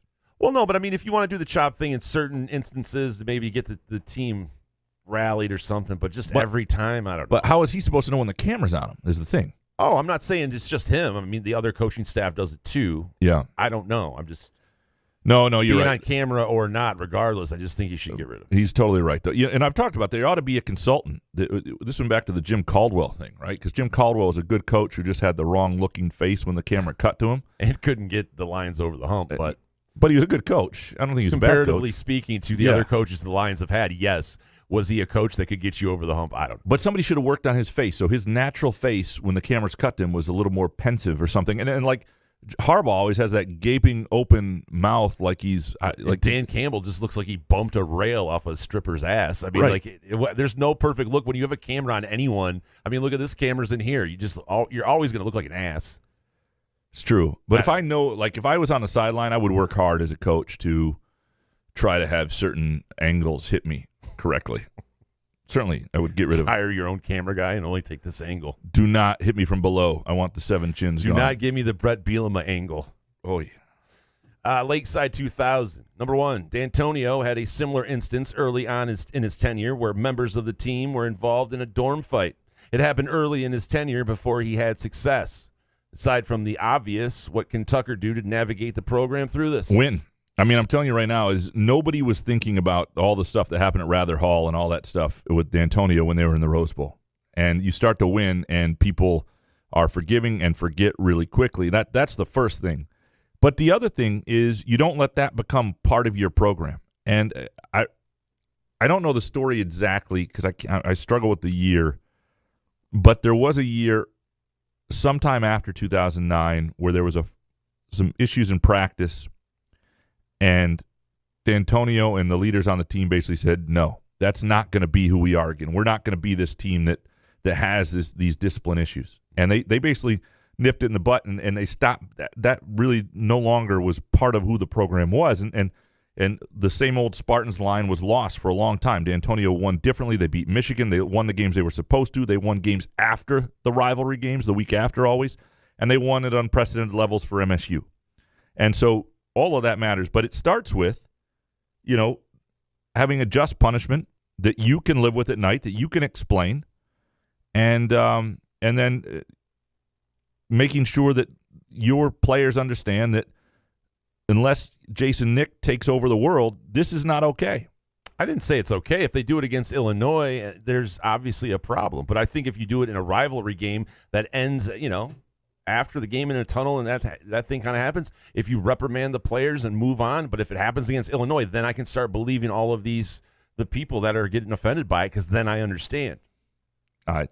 Look, I totally understand where you're coming from. I just think it's a little bit bigger deal. If they picked out a Michigan player and went to attack him, to assault him, that's a different issue for me. I'm not condoning that kind of behavior, but I can understand when someone runs up and either tries to talk shit or who knows if the Michigan player put a hand on a guy. You just don't know. So, all right, let's take a really quick break. When we come back, we'll get into many more of your hot takes. Couch in the Rue, presented by Skymint Premium Cannabis and Muskox High Quality Flannels. Ever wondered just how comfortable you can be? Find out with Muskox High Quality Flannels. Muskox is a Detroit-based company that creates durable comfort that'll last a lifetime. Muskox flannels are thoughtfully designed with 100% cotton that is ethically sourced and double brushed for softness. This will be the softest flannel you'll ever buy, guaranteed. For every $100 purchase, Muskox will donate $10 to the Alaska Wildlife Conservation Center. Get comfortable this fall and winter with Muskox flannels. Learn more or order yours today at gomuskox.com.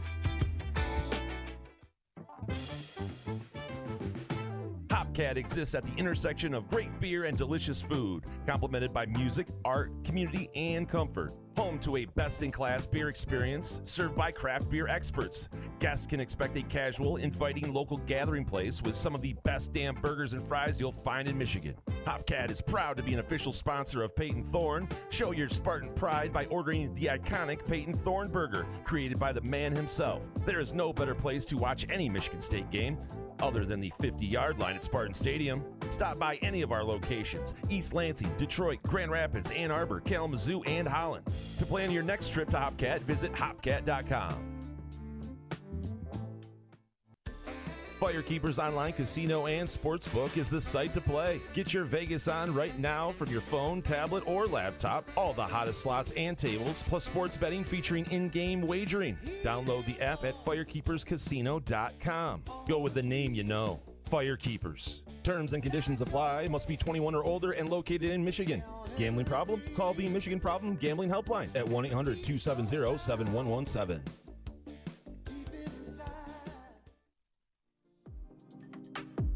Wherever you are on your cannabis journey, let Sky Mint Premium Cannabis be your guide, your friend, and your place. Whether you're curious about cannabis or a seasoned connoisseur, Sky Mint's knowledgeable staff will help you with a vast selection of products to choose from to fit your needs. Sky Mint believes access to the best cannabis helps people do good and feel good, so they grow it right here in Michigan, giving you high-quality, locally grown cannabis at highly accessible prices. Visit skymint.com for special offers and location information throughout Michigan, and use the promo code CouchAndRube20 for 20% off your first visit. Sky Mint Cannabis. You'll love this place. Come enjoy irresistible, award-winning, handcrafted donuts and locally roasted coffee at Groovy Donuts. Surprise your family or coworkers with special holiday designs and flavors, or put the perfect finishing touch on an event with a custom order. Birthdays, weddings, gender reveals, our friends at Groovy Donuts are your answer. Experience the Groovy Donuts difference for yourself on Lake Lansing Road in East Lansing or in Williamston. Get more information or place an order at groovydonuts.com. Find our live stream, podcast archives, as well as show, affiliate, and sponsorship information at our website, spotlightmediastudios.com.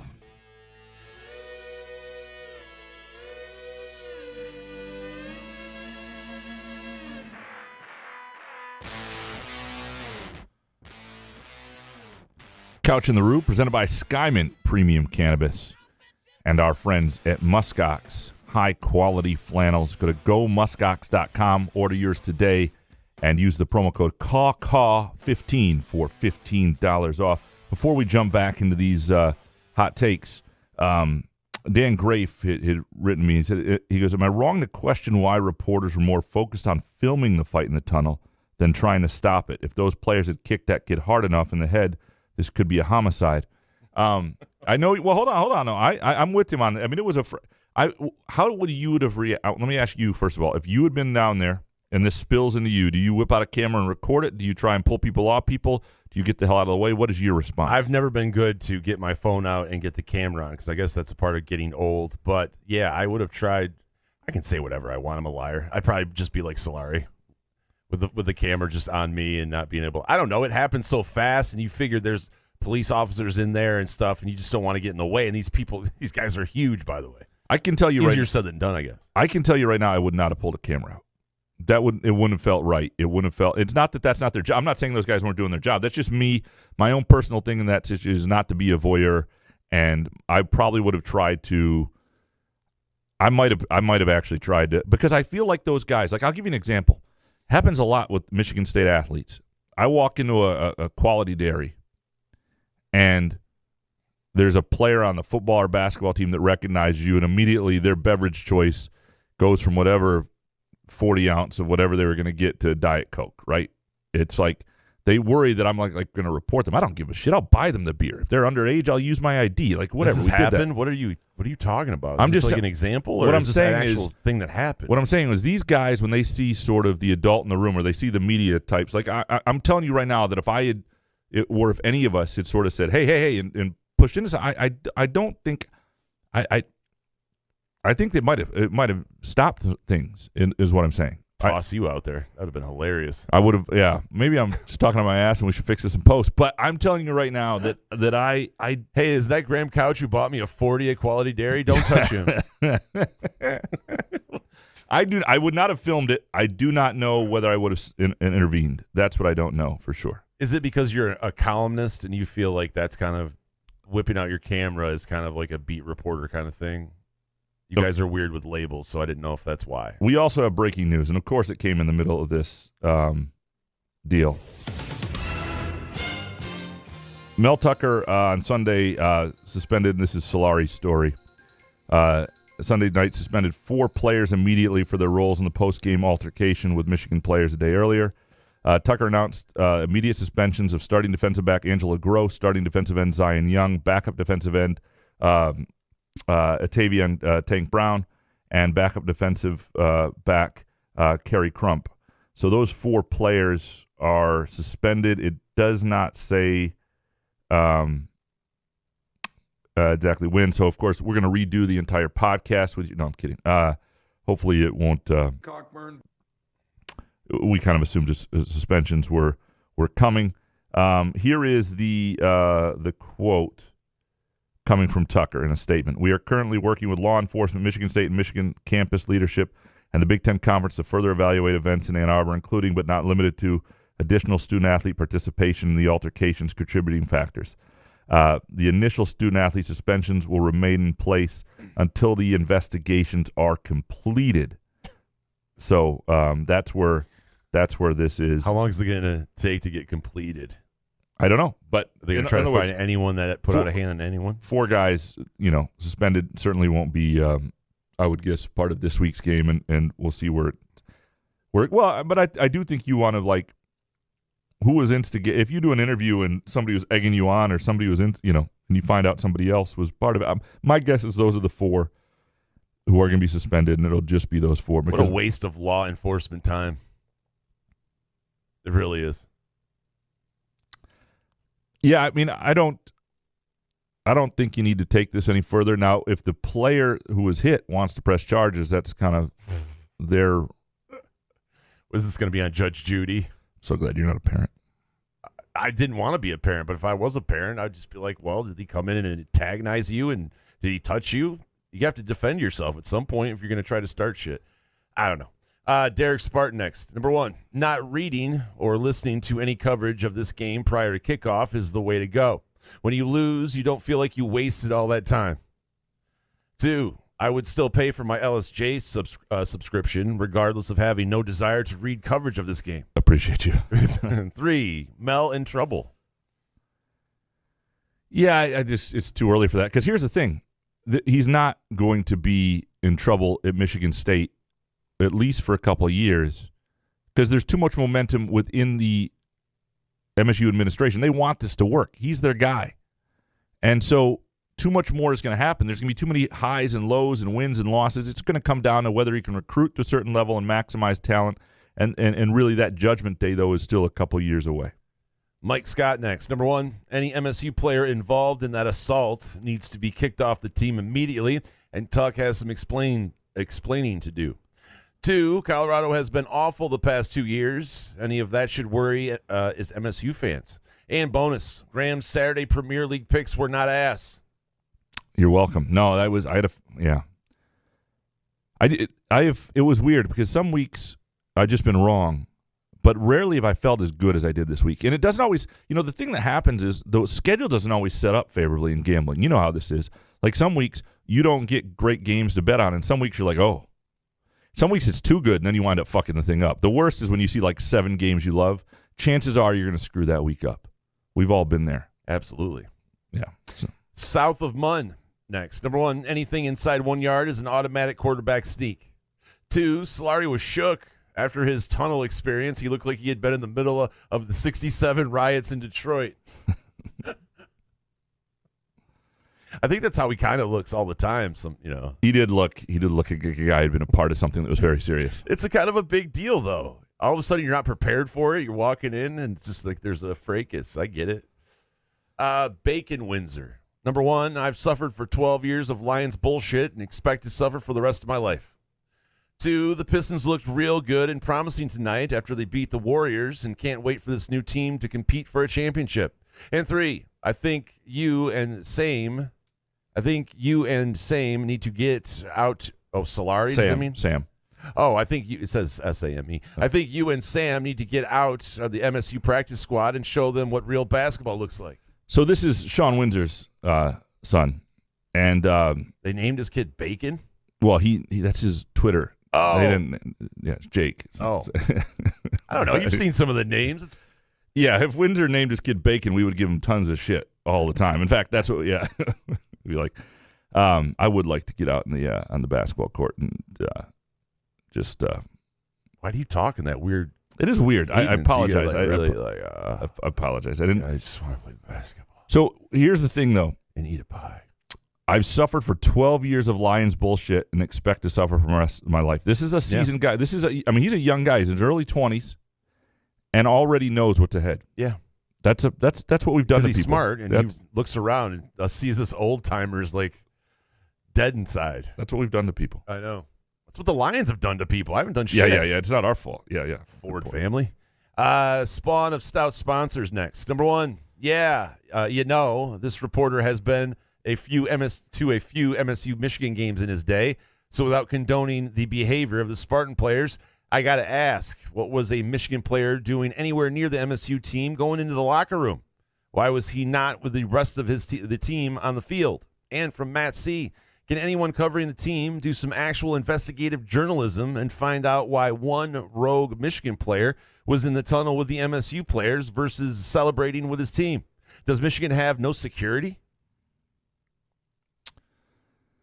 So, I mean, it shouldn't have been set up like that. He shouldn't have been in there. And the security, I don't think the security is braced for that. It really isn't. What was very clear to me is they almost wouldn't let me on the field. But yet when there was a brawl in the tunnel, there was like no response. I just don't think they're used to that. I don't think they're ready for it. And maybe they're just like, this ain't my job to handle these guys. I mean, I saw a couple cops trying to grab people, but I mean, what do you do if you're in there? I mean, what do you do? It's like yell and bust out pepper spray. It's really fire your gun at the ceiling. Everybody stops. Don't want that. No. Also from Matt C. 2, if MSU doesn't control the narrative, Michigan and Detroit media will blame everything on MSU and make us look terrible. And 3, Michigan players and fans are ass. Yeah, I mean, I was hanging out with a lot of the Detroit media yesterday, and I don't think, Album? He was there. He was in the elevator. He talked to you? No. So the elevator ride down to catch a ride with Windsor's wife at 1:30 in the morning back to his house where we had our cars. It's me, Solari, Charbonneau, and going out to meet. Hopefully there's an air freshener in that car. Yeah. Solari in there? Must have been Solari. Solari in an album. Yeah.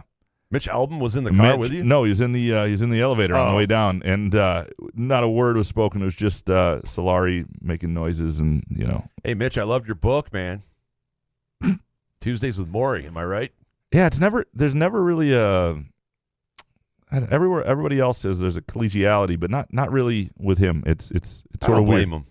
Yeah? Yeah, I don't blame him. I don't know. If I was Mitch Album, I'd want to like hang out with the regular folks.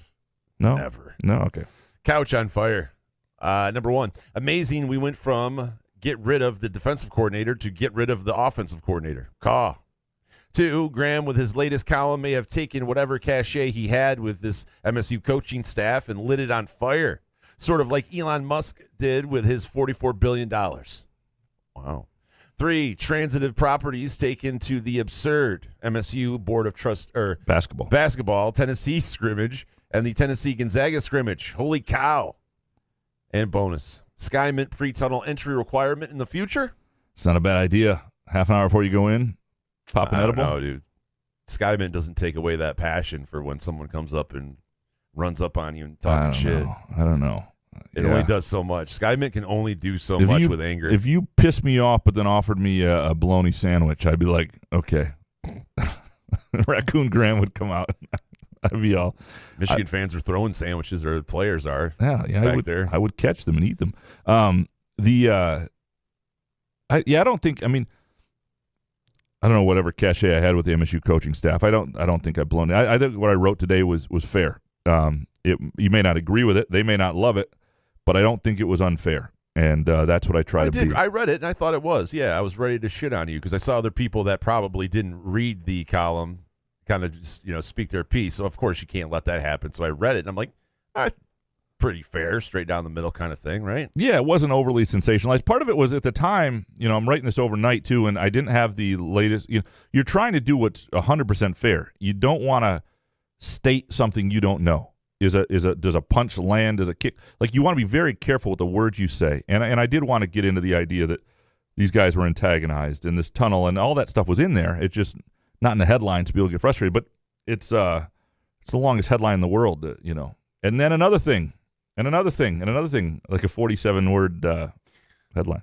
JD next. Number 1, say goodbye to any chance of this ever being a night game again. 2, this rivalry is out of control. Too much petty bickering and finger-pointing from, frankly, too highly unstable and fragile fan bases. And 3, please, for the love of God, get your coaching straightened out. I can't take the incompetence anymore. Incompetence. Competence. I love it. I just love the spreading of caw. I don't know if this will affect the night game thing because I don't know if the night game itself has anything to do with that. But it does seem like there's more likely to be trouble at night than at noon. But TV is going to dictate that. I honestly think the schools are going to have less and less control over this as the 3 networks, CBS, NBC, and then Fox, decide what they want. And the lead Fox game is always going to be noon. And the lead NBC game is always going to be at night, and the CBS game in the middle of the afternoon. And so whoever winds up with this game, that'll dictate the time. And you got to think it's always going to be one of the top 3. But I think a third of the time it can wind up on NBC, and it's going to be at night. So I do think you'll see more of these night games. John Crazier next. Number 1, I woke up and it's Groundhog's Day again. MSU's defense played its asses off, more than enough to give them a chance to win, only to be offset by ineptitude offense with archaic play calling and another quarterback that can't hit the broadside of a barn. Unacceptable. 2, what took place post-game falls on Tucker and Tucker alone. The undisciplined play on the field spilling over into post-game should come as no surprise to anyone. And 3, Sean McDonough was really trying to appease the Michigan fan base with their own version of trouble with the snap. It was at that point I shut the damn game off. And P.S. Appreciate you guys. Apologies for the negativity in my takes. A lot of negative takes. No apologies. Yeah, why apologize? Yeah, we're here for it. McDonough was, but I can understand because everybody probably said the same thing when the play happened. It's such a perfect moment for him to say trouble with the snap, right? He'd been waiting for it, and they really. But did he say it twice? That I don't know. Because I know the first snap wasn't great, and he was like, well, the snap situation sucks. I mean, for them, I feel bad. Like, first of all, I feel bad for the kid as a backup long snapper. Probably was just happy to be on the football team, telling girls around campus like I'm on the team. Never gonna have to do anything. And you're on the sidelines being taught how to actually just the basics. Yeah, and then you're out snap the ball. Then you're out there throwing it over the punter's head and ruining his NFL career and just creating havoc. And it's a nightmare. Peasy next. Number 1, it was bad, unfortunate, and should lead to suspensions. But the pearl clutching over the fight is crazy. People talking about charges have lost the plot. 2, last night felt like a shift in the rivalry. The game was not surprising, but giving more bulletin board material to them might bite MSU in the ass. And 3, it's been a week, so I've had some time with it, and new Carly Rae Jepsen record is the album of the year. And bonus take. Sorry, he says. We needed Hondo in that tunnel to get to the truth of the matter. Oh, man. Okay. So I was pulling players off. So if Hondo was... Honda would have been in the mix. Oh, it would have been incredible. And what if he would have got he would have got hurt though? Oh, he would have got hurt. God. It would have been outstanding. He would have gotten it would have been. I'm not. And then Johnny Spirit runs in out of nowhere like a wrestling match. No, it. Oh my God, Hondo For this whole thing would have been He would claim he saved someone's life. It would be great. the I missed Hondo last night. That's the first time I missed Hondo. I really do. I really think like having Hondo in the press conferences. Peacock. The funny thing is Hondo was at like Mel Tucker's first press conference. And I have a distinct memory and a thought like he had an eye patch at the time. And it was kind of weird. And Mel Tucker brought it up. But it became very clear that he wasn't going to have the same advantages he had in the previous regime with D'Antonio and some of the allowances. And because of the eye patch? No, just because Tucker doesn't take no bull from a one-eyed guy? Just because I don't know if Hondo was Tucker's kind of guy, you know? And I think he realized it, and he's like, I'm going to cover the Raiders. Like, you knew right away, you're like, this isn't going to work for Hondo. This isn't going to work for Hondo. Oh, well. Why? Because Tucker wouldn't let him ask the first question all the time? That was all my favorite. That was my favorite. That and bringing his own photographer. Oh, man. I miss Hondo. I don't know. And the Raiders are ass now, so you can't really get in.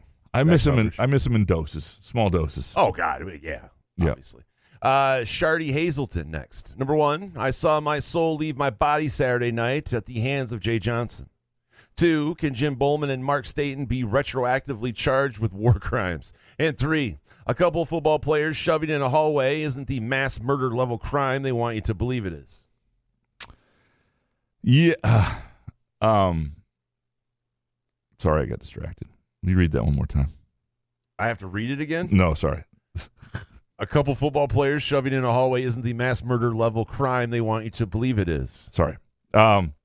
I was trying to tweet out this breaking news that you want to take a break? No. I'm good. I'm good. Okay. I feel like a lot of it feels to me like a lot of fans, Shardy Hazelton included, lost faith in Jay Johnson sort of for good. Like this was a tipping point Saturday. And because I can just feel it in the hot takes. And we've had people frustrated with him before, but this feels like okay, I'm done difference. And because I think that the fans believe that they were in that game. Would they have won the game? Probably not. But I think that they left a lot of points to be on the board. And the shotgun in the 4th down, it's just like it's unacceptable. How do you answer that question? Yeah, no, I mean, I get it. I get why people. What would be fascinating is I think there's a little more thought that Scotty Hazelton is more competent than people thought. Now, I don't think people still want him back. I don't sense that turned. But I do wonder, is there anything that Jay Johnson can do in these last 4 games to change how people feel about him? And ultimately, it won't matter. It's all up to Mel Tucker. And I'm going to tell you right now, I would be stunned if Mel Tucker got rid of both his coordinators in the same year. You don't see that an awful lot. And I still would be much more – I would bet a lot more money that Jay Johnson's back next year than But usually Scotty both Hazelton. of your coordinators, offense and defense, aren't both ass. Like it's usually one or the other, and it's like you got to make a decision. But I don't understand why you can't if you're not – you're not – I don't know.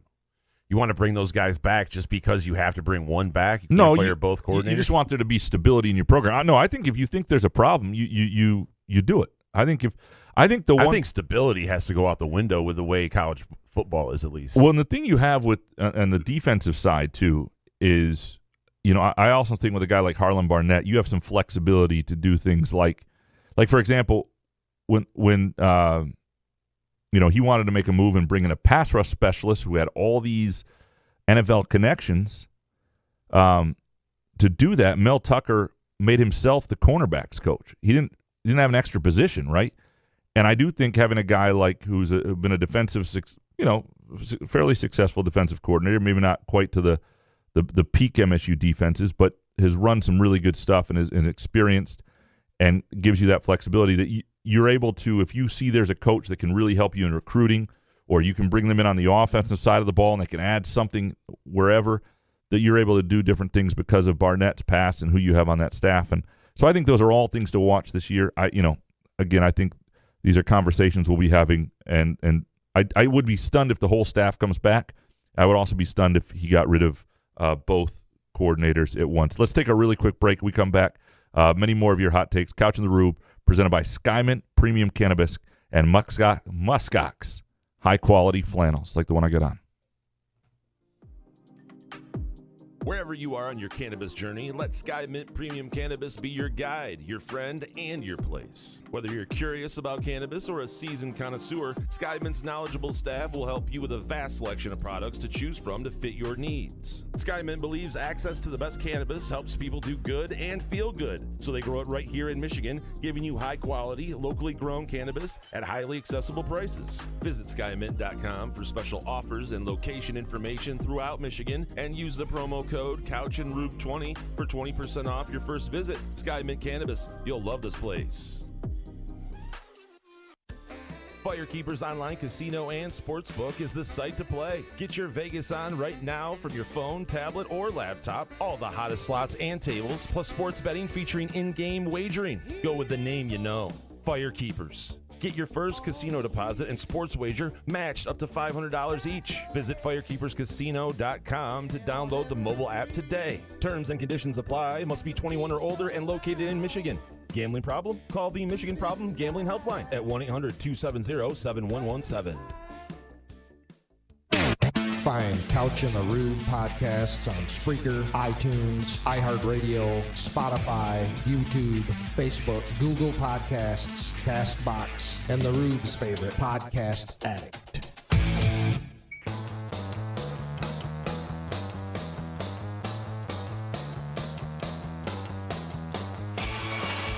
Couch in the Rue, presented by Skymint Premium Cannabis, inspiring all of us to feel better all the time, and muskox. High-quality flannels. Go to gomuskox.com and use the promo code CAW15 for $15 off your purchase of a muskox flannel. All right, back to your hot takes. Mola and Lobby Spartan. Number one, the defense played good enough to win the game. Fourth downs and long snaps were terrible. Two, the weapons on the outside are the strength of the offense. Open up this offense and throw the ball. Tough game for Jay.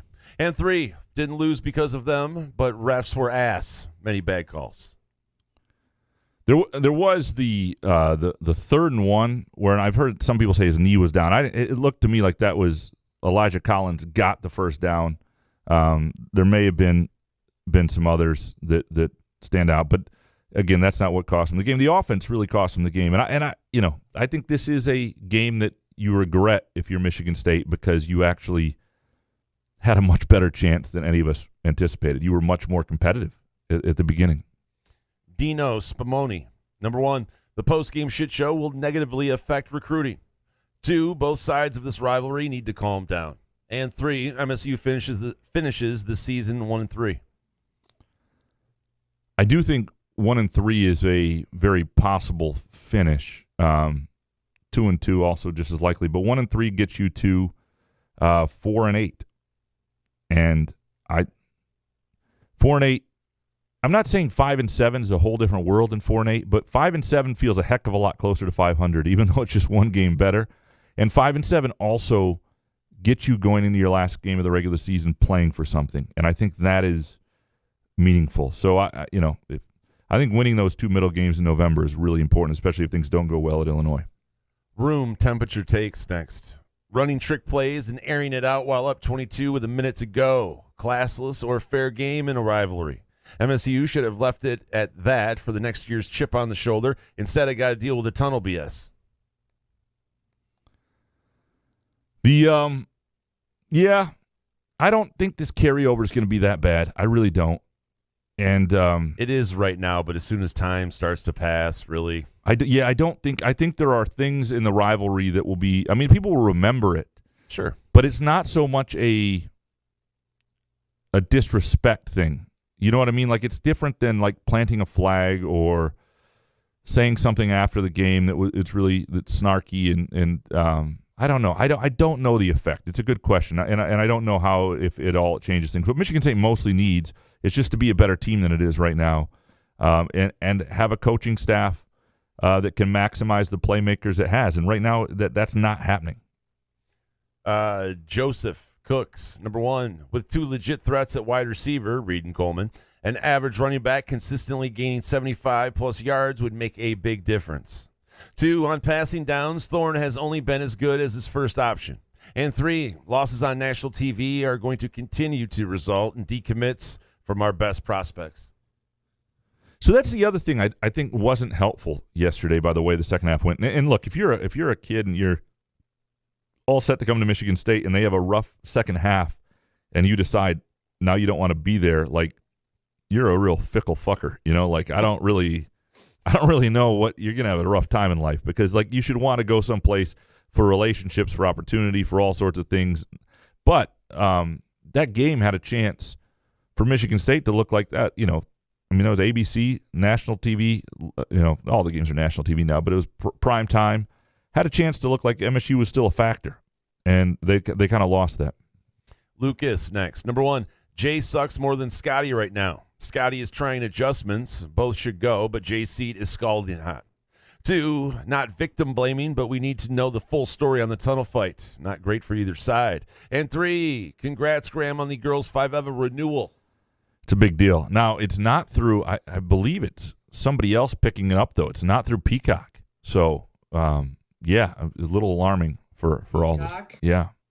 But, yeah.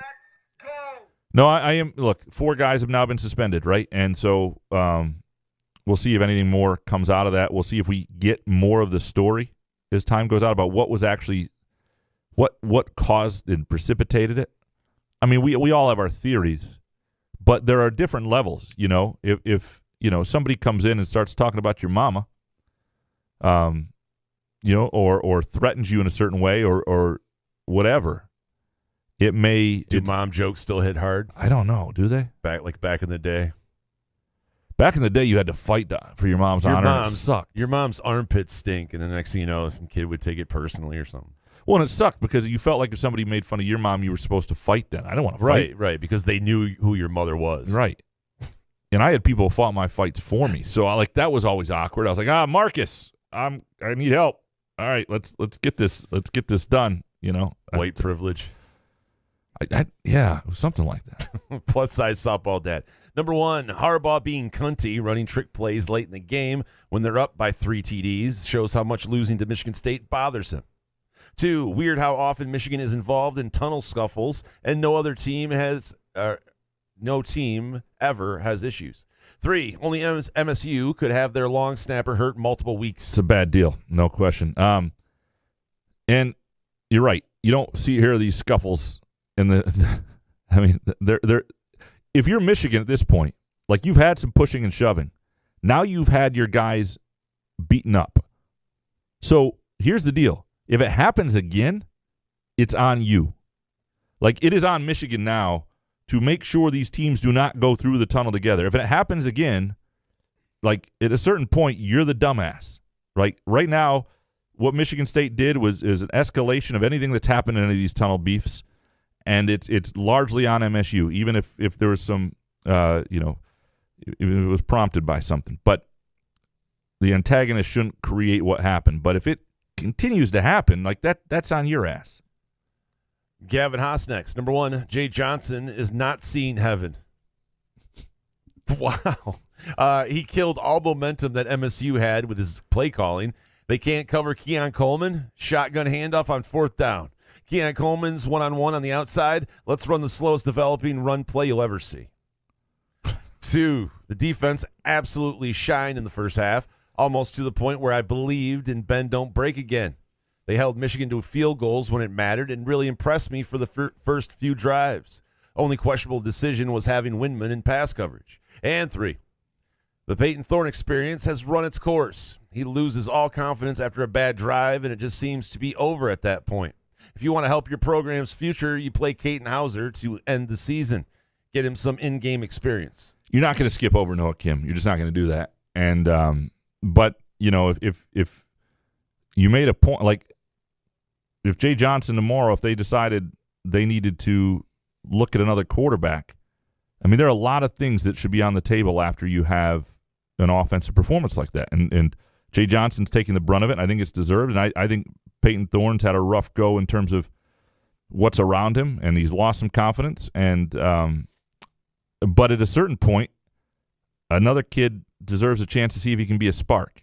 And so I don't know if that's now. And I don't, know if Noah Kim would be that. But, if it were something that happened in the next few weeks, I would not be stunned. Tucker Tarleson, number 1. That MSU tunnel jumping was brutal. Really makes you look like a little brother when you start swinging after taking a spanking like that. So embarrassing. 2, my girlfriend and I taking 100 milligrams normally when indulging in the edible world. Took 140 last night and was blasted playing FIFA. Great decision. Joints are still better, though. Sorry. Skyman, well done. That's a lot. That's a lot. Jeez, that's a lot. Have you ever done that much? 140? Yeah. No. I would not recommend that. Well, I mean, unless you're used to it. If you can handle it, yeah. Yeah. I would work your way up there. I would recommend it if you're at home. Like if you have a fail-safe plan. I would never take that many. What's the most you remember taking? At one time? Yeah. 50. Okay. I've gone 50 before Top Golf. What was that like? Fucking scary. It was like we were on the second level, and I thought for the first hour I thought I was going to fall off. Like I was hitting the ball and like kind of jumping back.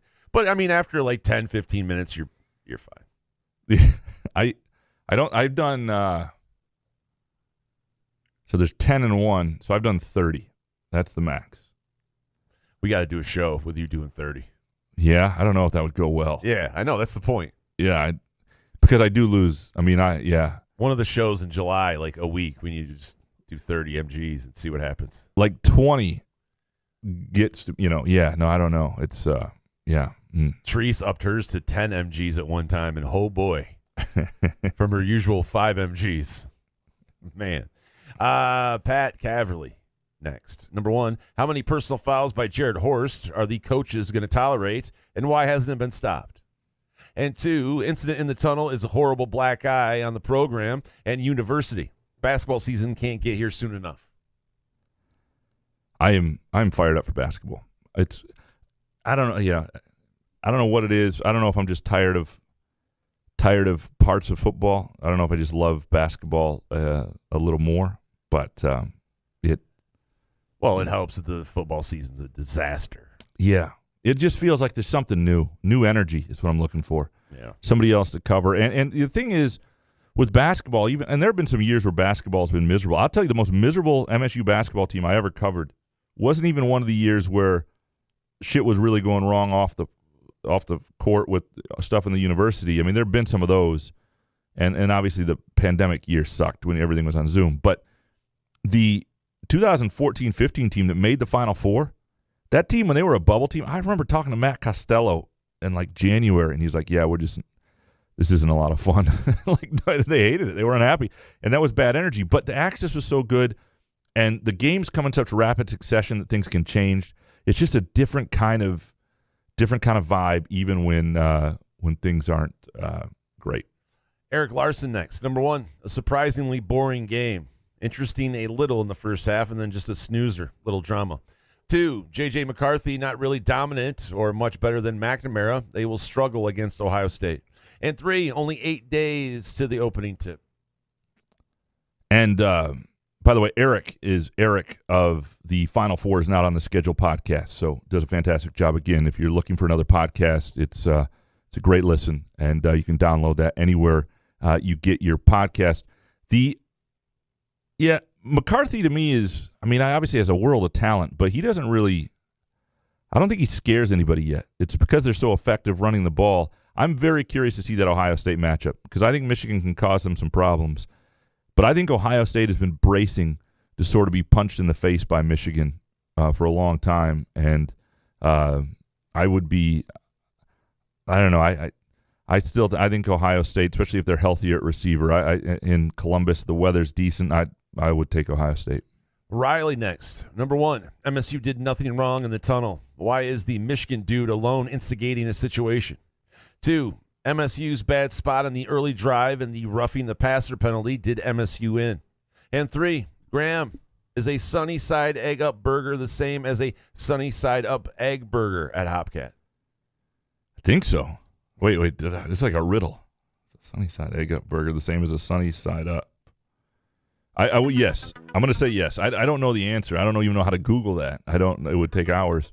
But I'm going to say yes, for sure. The MSU's bad spot on the early drive and the roughing the passer penalty.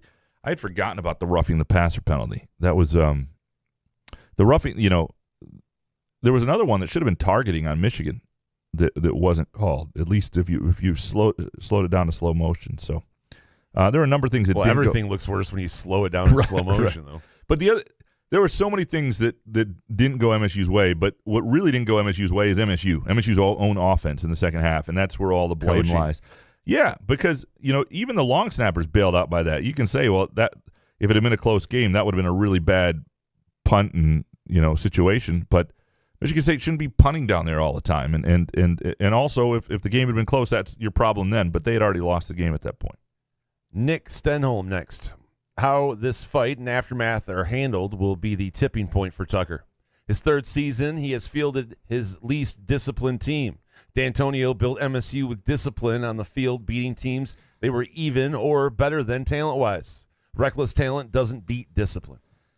So keep in mind, however, that D'Antonio's third season, they went, 6-7? And they had the Rather Hall incident. I think that was that year, 2009. Shit was not always perfect. And so in hindsight, you remember things certain ways, but people wanted Narduzzi fired. 2009, the third year of D'Antonio was the worst year of the D'Antonio tenure in terms of people having faith in where that was headed. And now we've seen the aftermath. So 4 guys already suspended, and I think that's the right move. And now as Jason said, now you can move on, and you figure it out as the investigation goes, what else you learn and how long that suspension needs to be. And what you feel comfortable with. And that's the thing. You got to be comfortable with it. If you're a coach and you feel like somebody shouldn't be suspended just because everybody in the world thinks they should, then you have to be strong enough as a leader to say, you know what, no, I think this is right. Not just go for the bloodlust of everybody. What? Tyler, I don't know. Number He's just one. laughing at me. No, I don't know. It's intense. Number one, ugly as it turned out, MSU actually did have its recipe for an upset at its fingertips. And that's why it was such a hard loss, because MSU had this game 49-7, yeah, right? Where are the complaints? Do you think they're lesser because it was a complete blowout and Michigan State didn't have a shot at the whole time? I think it bothers State fans more that it was really close, and that's where the Jay Johnson fury's coming from. Yeah, if it was 49-7 and they just looked completely overwhelmed, I think people would be frustrated. It's after the Michigan game. I don't think this would be a fun show. People wouldn't be bubbly. But it would be a different show, a different sort of frustration and concern, but it would be something that they thought might happen. And the only thing I think it would be worse then is, Michigan would really be able to say, look, where these two programs are, we're a lot better than you. And you may have been beating us in recent years, but the state of here and now is very different. Whereas right now, Michigan's best season maybe in a long time, and Michigan State's a really not good season for them.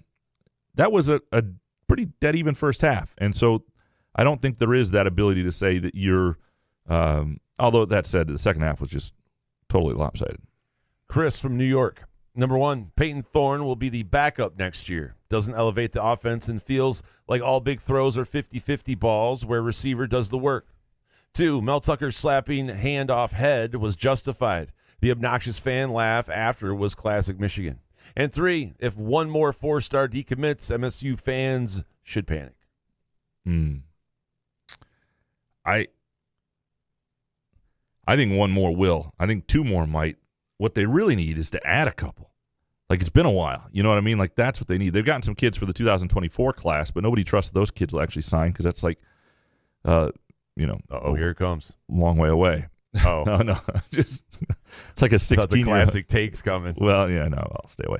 But what they really need is to add some players, and they need a 4-star. Right now is when you need that kid who's a 4-star, just believes in you. That commitment. You remember that? What was the really bad loss they had? Everybody was down. Was it the Washington game and then right after it, or the Minnesota game? They had one game, Minnesota early, and then they had a kid from 2024 4-star corner say. Minnesota game was just flat. Yeah. It was brutal. Do you think Peyton Thorne would be a backup? No. I mean, if he ended up, they're going to compete for a job next year with these guys, and he ends up not getting the starting gig, he's going to transfer, right? if I were Peyton Thorne and my dad was the offensive coordinator in state at a school that I, enjoyed and nearly went to at one point, I would be very inclined to go down there and start. Why not? That said, I have not followed Western season that closely, and I don't know, you got to make sure you're better than the guy who's there. But I guarantee you right now that's not at all where Thorne's mind is. He's trying to figure this out. And he's the starting quarterback at a Big Ten school. He thought this year was going to go a lot better. If he wasn't going to be the guy, you only get so many years of this, right? Why would you not go play somewhere else for a year? Jack Hocklaw next. Number one, if the rivalry ever wants to be on a level of mutual respect like Izzo and Beeline had, we need to hold both coaches accountable. It's how you act after you lose. Harbaugh has whined for years after getting his butt beat. And 2, some engineer out there should be ashamed for only designing one tunnel. And 3, some logistics person should be ashamed for allowing rival college kids to exit the game at the same time. Sorry for making you read a lot, Jason. Go Stros. Jack, this is one of the shorter hot takes we have I was about to say, do not apologize, Jack. Yeah. It was a pleasure. The logistics thing, the tunnel is a pain in the ass to redo. Lots of people have one tunnel. Fine. It's pretty easy to not have this be an issue if you have a good logistics person. And as the logistics person in my family and most elements of my life, I'm offended. I'm greatly offended by their inability to get this right. I guarantee you if I was in charge of this part, this would never happen. For anybody there, it's not that fucking difficult. It's not that difficult. And what are you talking about? There's 200 players and other people on the field. How are you supposed to keep these teams away from each other? Easy. You have they have a rope there as it is. You have one rope that holds kind of the one team rope? back, and the other. I'm telling you right now, a rope is going to do it. I would keep, but we would have a thing where it would be like you don't. Yes, I was going to come over there and kick your ass, but there's this rope, and this weird guy's holding it. I'm saying Michigan's players will be told you do not enter the tunnel. You're behind here until their whole team is gone up, and then you give them a minute and you go in, and that would be the way it freaking was, and I guarantee I could get it done. Matt Boone next. Number one, MSU once again gets screwed over by a shitty offensive coordinator forcing the run. 2, MSU is playing better defense, and it shows what I've been waiting to see or wanting to see. And 3, MSU is going to be the ones blamed, but both sides handled at the end of the game terribly. Why are those players running with MSU?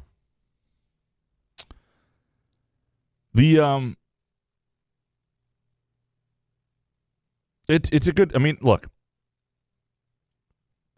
Why are those players running with MSU? You mean the Michigan guys running up there? The Michigan guy. Yeah. Skipping up there and sneaking into the tunnel. He was an antagonist. Absolutely. And I saw some posts today where people were saying, well, he always goes up there first. You don't that's not that shouldn't be a thing. Who told you that? Angelique? No, it was on a message board by a Michigan fan reporter. So yeah, I'm not Woj? gonna no, it was not Woj. It's not. Oh, I love those guys. Carl Mylock, number one, Michigan needs a separate tunnel, period. This has happened so many times, regardless of the team, with the same common denominator. And 2, the best rivalry game or atmosphere Saturday night in the state of Michigan wasn't at the Big House. It was at Lawson Ice Arena. Western Michigan hockey is a cool place, that venue.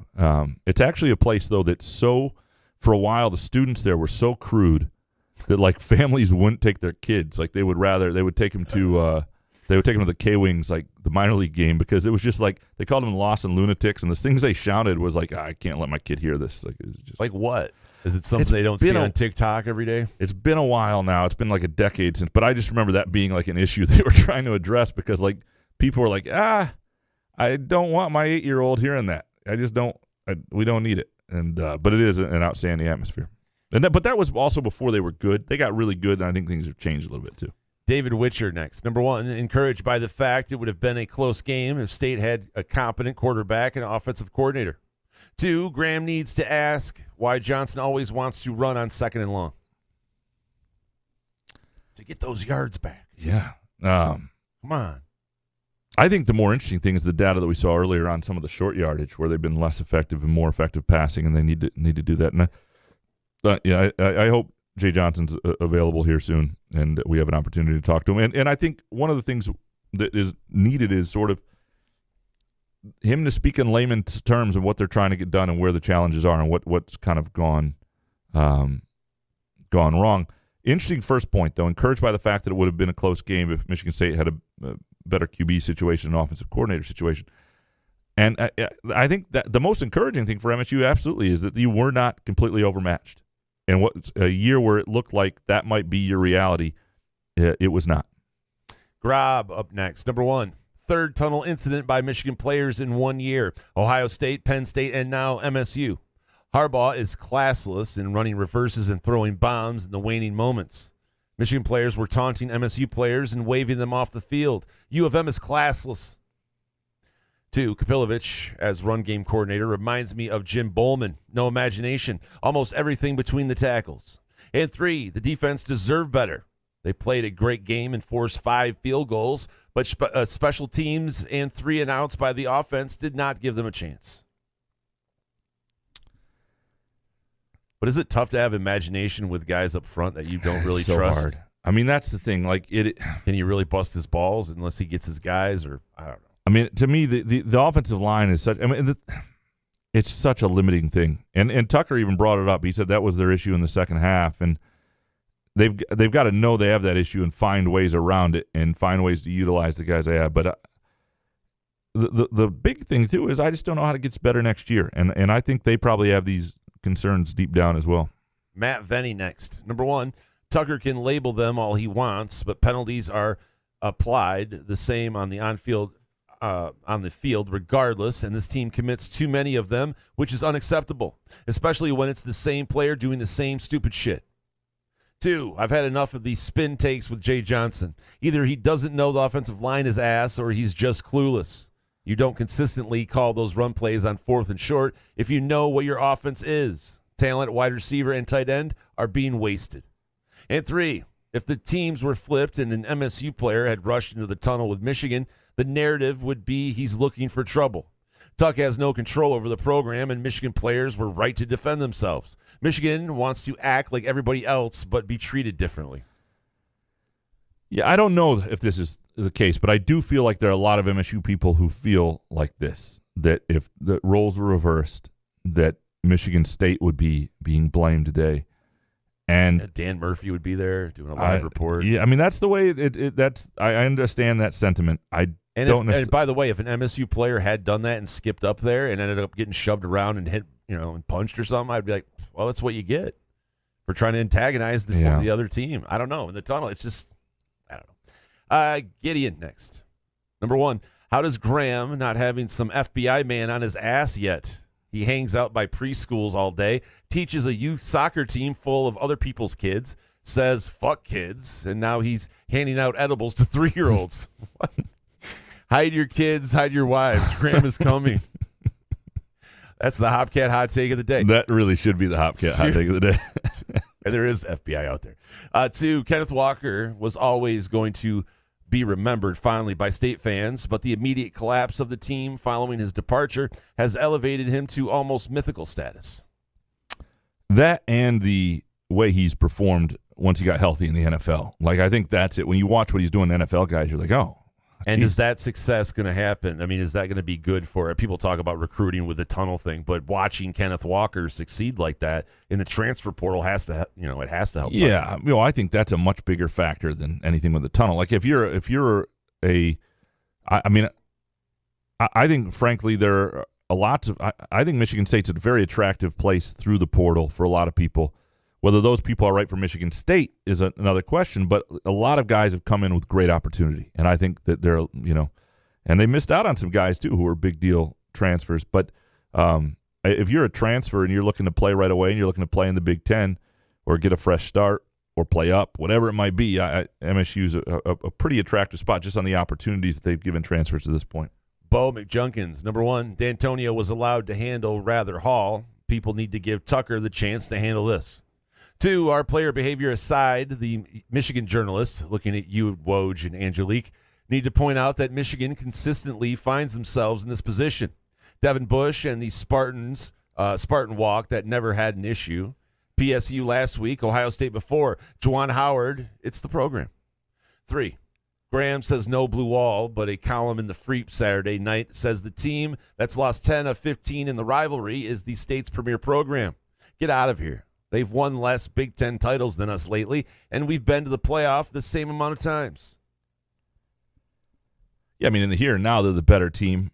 And they have always been viewed nationally and even is the premier program, other than, brief stretches of time where MSU's had that control. Because the thing is, other than maybe the 6 years where MSU was really humming, I don't think the other years where neither team has been there or it's been more even, I don't think MSU's ever been viewed as the premier program. It is what it is. People are always going to say that. I don't know who wrote that column. I have not read a lot of the other stuff. I was sort of just tired of the whole thing by the time. I don't know if I've ever wanted to read less of other people's work than what was written off the Michigan State game last night. I just had no desire to do it. Alec in mid-Michigan. Number one, moving forward, this game should not be played at night and most certainly should not be played directly after each has had a bye week. I think we can all agree 2 weeks of nasty buildup isn't good for this rivalry. 2, like they've done all year, Michigan suffocated the opponent with defense in the second half. Jake Moody can outscore MSU easily, but they have to get better in the red zone. And 3, as a Michigan fan, this win was satisfying. No longer will Couch and the Rube loyalists be the arbiters who can talk junk in this rivalry. Been waiting for this episode of Couch to the Rube for an entire year. Appreciate you guys. Appreciate you, Alec. I'm glad you can feel confident to let it, let your trash talk fly. Michigan fans love this show after a loss. Oh, yeah. We'll have more Michigan fans listen to this show than we will all year. This particular episode. Yeah. Without we probably should have got an extra sponsor just in Ann Arbor. There's a Hopcat in Ann Arbor. There is a Skymint in Ann Arbor. Someone have a Michigan podcast you want to promote? Yeah. Muskox is very close to made in Detroit, and you can get that anywhere online at gomuskox.com, by the way.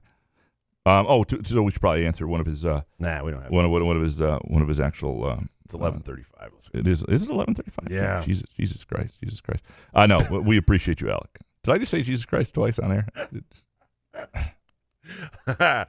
Mark D'Antonio, number one. MSU could have been up at half, and this could have been a completely different game if Jay Johnson didn't hit the crack pipe on those 4th down calls. That was some Dave Warner deluxe shit. Woof. 2, the tunnel incident is an awful look for the program, and there's no way around it. Dismissing the involved players should absolutely be on the table. My biggest fear is that things just start spiraling now for Mel. Discipline was an issue last year, and it's only gotten worse. And 3, I can't even get excited for basketball season. Lowest my morale has been for MSU athletics in a very long time. Shout out to the hockey team for looking solid, though. I think the basketball team's going to be entertaining. I do. I think I'm often fascinated by them, so I don't want to say this is completely new, and I just like hoops, and I like the way it all comes together. And don't coach my team. But I find this group really interesting to see how they're able to make it work, and so I would be. The beauty of basketball season too is it can evolve, right? I mean, when you lose 4 straight in a football season, you're screwed, and that's it. And chances are you're not going to get much different anyway. But in a basketball season, you can lose to really good teams early and then figure some things out, and especially with young players, and have a really, really good year. And I need them to have at least a decent baseline year, so I'm not sitting up here in a man bra or brassiere or whatever we call it, doing a show, whatever that bet is. Can't wait. TT next. Number one, so disappointing to stick it out with Swiss cheese pass coverage, 4-2-5, that wasn't working, an offense that doesn't show confidence until against second stringers. But then this. 2, where's the off-field coaching? An issue in the same tunnel 2 weeks ago. Yeah, no, again, that should be taken care of. The it is interesting to see the defense evolve and wonder why it wasn't done earlier. I do think, though, Xavier Henderson and his impact, and I know Darius Snow would have had an impact, but you're never going to know that because he's just been gone all year. I do think the Xavier Henderson change is probably of the Winmon move to linebacker and Slade up I think having that guy who everybody trusts in the back, and especially now that Angelo Gross is going to be out, I think he is an essential piece. Mr. Benjen, number one, in a shocking turn of events, Jay Johnson must be fired before Hazleton. Awful, awful, awful. 2, commercials are ass. An entire Red Wings period went by during one break. And 3, refs are motherfucking ass. Third down spot, roughing the passer. Halftime hit on Thorne, not called or reviewed. Fuck you, blood-sucking parasites. Oh, Mr. Benjen with the language. Jeez. I will say that the breaks yesterday seemed longer than ever. Ponderous. It was amazing. I mean, I almost didn't want to blame Michigan State for having trouble with the snap count on that 4th and 1 after a timeout because, yeah, they had a timeout to reset the play, but then they had to wait 7 minutes. I'm surprised. How do you remember what play was called? Right. What was the snap count again? Like, geez, it's all. I mean, they are so damn lucky that we're obsessed with this sport. You know what, though? They're testing people's patience. They are. And, college football and the NFL are getting really ballsy. The NFL is, with some of these commercial breaks, and especially the commercials that are run, it's just like, do I have to be depressed every fucking commercial break? Does it have to be a sad sack story every fucking commercial? Just hate it. Kevin from Rochester Hills. Number 1, Mike McDaniel was on Graham's Little League soccer team last year. Creepy. 2, Lions will win a playoff game in the next 50 years. And 3, MSU will win out. Fuck Michigan. Win out would be, that would be the ultimate answer. You want people to feel good in a hurry, feel better, go beat Illinois. I don't think they can do it, but people would feel a hell of a lot. Do you think Illinois is a safe money line bet this week? Like, are you talking about like 2009 Graham level? No, because it's only a 10-point line, so it's going to be like minus what, 400? Nah, more than that, maybe minus 600. So you can throw it in a parlay. 600, yeah, I would throw it possibly in a parlay, but you're talking 600 to win 100. Right, so you minus 600, yeah, you throw it in the parlay. But I'm saying is it a safe one? Because I thought like the Patriots were safe. I thought Clemson was safe, and they wound up winning, but they panicked the hell out of me. I think it's safe. Yeah. Jay Riemann Schneider, number 1, the game was boring and felt like the 2018 game. You always talk about the game being close, but it wasn't. The score and last night's score were closer than Michigan would have hoped, but both games were basically dominated by Michigan's defense, and neither game's outcomes was really ever in question. 2, MSU is just as if, or not more, disrespectful and disparaging. It goes both ways. So all the Michigan is as bad as we are, the good guys, is wrong. Michigan fans and players can be horrible. MSU fans and players can be horrible, and this rivalry is just too over the top in an ugly way. Totally agree. 3, Jason, I used to be like you. Kids are terrible. Terrible little creatures. I married into younger stepdaughters, and they were all right. Ha-ha. But once you have grandkids, especially when they are toddlers, it's going to change your whole perspective and soften you to the core. Yes, even you, Jason. Jason, is there something you want to tell me? Are you on your way to having... Fuck no. I have my nephew. He's going to be 4 years old. I love him to death, and we have a friend that has a young kid. I like being around kids for short periods of time, 1.5 hours, and then I'm out. I do it. I don't hate kids. I don't want kids to be harmed or anything. So when when Teresa's kids have kids, I'm not their stepdad. Right. I see. So when they have kids, then take them to grandma. The hell is this? Bonus. Graham, you had the Big Ten Serious radio crew rolling like it was the damn Chuckle Hut. What? You always do good on those national shows, and you should do a heads up on your show so listeners know how to tune in. You do recycle the hits. All talkers do it. But I listen to you more than any. I appreciate you, Jay. Okay, first of all, you do recycle the hits. All talkers do not do it the same way Couch does it. And where is this interview? Well, no, this was just a Sirius XM Big Ten Chuckle Hut. But it was good. It was one. Sometimes you get on one of these and you wind up. Did you do some "Take My Wife, Please" humor? No, it was Michigan State football humor. It was just. Where is this interview? I don't know if I don't know if they do a podcast with her. It's just on Sirius. If I find it, I'll let you know. It was good. It was pre-game. Great promotion. Yeah, Great promotion by Sirius. And to answer your question, Jay, one of the I sometimes I forget that I've scheduled them, but I will try to remember because usually they give you a couple days notice, and I'll tweet out that I'm going to be on because sometimes they'll do that too. They'll say, "Hey, so and so coming up next," and then you can just retweet it. But they tend not to. I was just about to tweet that out. They don't necessarily do that. I'm with you on the rivalry. I'm so glad it's over. I'm so glad they're on Illinois. Like it's Man, that was a long fucking 2 weeks, Jason. No, it was brutal. Yeah. Chris Eastlick next. Number 1, the offense has officially become a bigger issue than the defense in my mind. The offense has playmakers that aren't being schemed too consistently. 2, not excusing this particular incident. Any players should be accountable after the investigation, but neither fan base should act as if their school is the beacon of integrity in this rivalry. There have been issues of bad behavior on both sides over the years.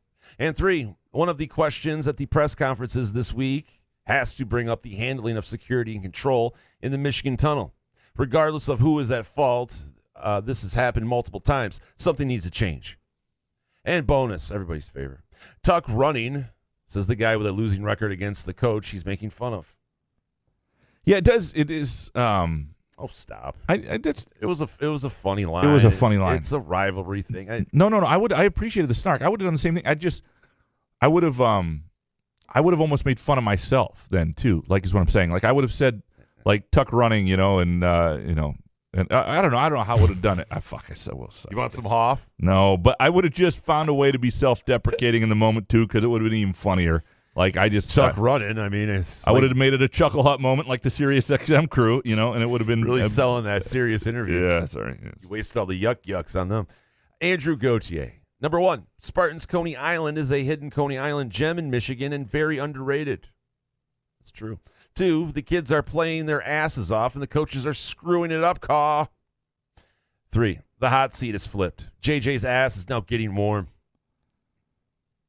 I do believe Michigan State's players are still playing hard, defensively especially, but I don't think that's the issue. You haven't seen any of that quit stuff, and that's always like that's a sign where things are really, we use the term unraveling before. But is it possible it can happen this the rest week? of the game? I mean, against Illinois, if you're getting hammered, I mean, after that, you put up a great fight, I think, against Michigan. Yeah. And the coaches kind of screwed it up, so. Yeah, no, it'll be. That's what's kind of scary for me is what do the players have it in them to just go, wait, what's happening here? And I don't think the players will view it as the coach screwing up. I think they know I think they view it as limitations up front and all that jazz. And yeah, but what about the offense and those 4th down play calls and shotgun? I mean, does Thorne have any ability to audible out of that at all?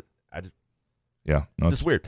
Spartan 18770. Number 1, after 7 weeks, we still have personal fouls by the same player. Delay of game penalties every week and players missing assignments.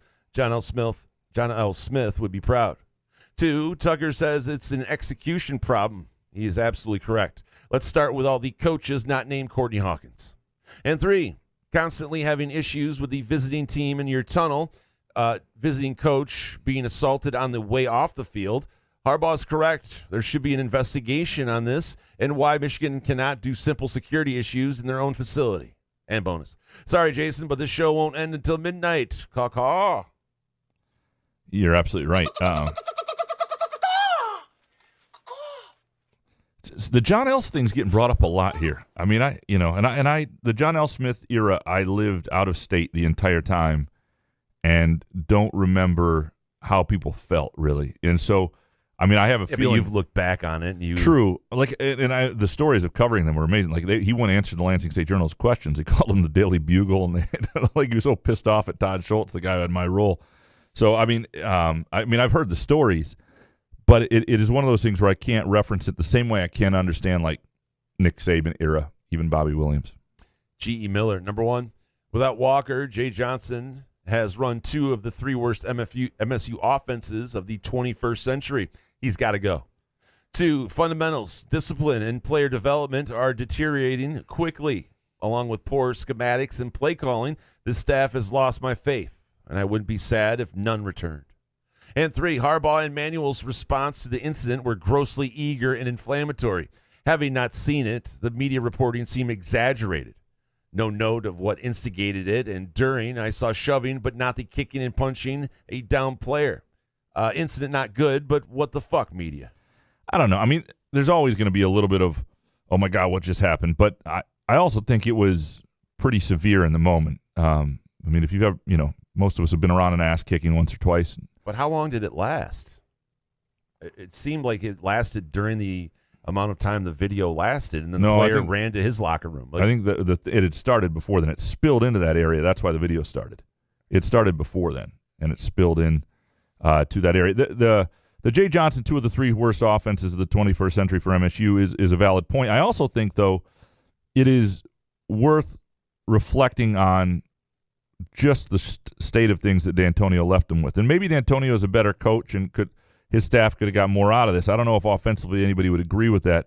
I mean, when you look at that 2020 class and some of the guys that they've, tried to, the offensive line is the one thing he left him last year that was pretty decent. But what they have now, it's rough. And look, I'm not absolving Jay Johnson, but you're saying 2 of the 3 worst offenses, and those have largely been with D'Antonio kids. Sparty 99, number 1. The second half convinced me it's time to move on from Thorne. Despite injuries to the interior offensive line, his happy feet and inability to pound the Coleman mismatch get me more confident Kim that will throw the ball downfield. 2, the skirmish. MGM won't allow 2 heavyweight fighters to enter an arena at the same time, but Michigan has no security and expects these 2 teams to share an exit, and there has to be no incident. You can't expect teenage kids to play high octane for 3 hours and just turn it off.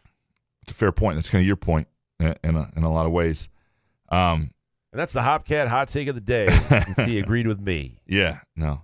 Look, I think a lot of people are feeling that way about Thorne, about Jay Johnson. And it was an uninspiring second half that I'm curious to see the response this week down at Illinois. But I also find people are sort of in a mode where they want to see something new, or they want them to be trying something new because they've seen enough. It's 8 weeks, and 5 of those have been defeats, 5 of 6 games, and the most the offense has done was like 21 points in regulation against Wisconsin. So there are concerns. Josh next. Number 1, Chris Salami. Is that how it's supposed to be? Yeah, Chris I think Salami he's making fun of posting on Twitter that MSU players were kicking and punching a U of M player on the ground, despite video evidence to the contrary, is nearly as egregious as Rob Parker reporting that Cousins landing the haymakers that hospitalized A.J. Sturgis. Quote, big fight in the tunnel with MSU players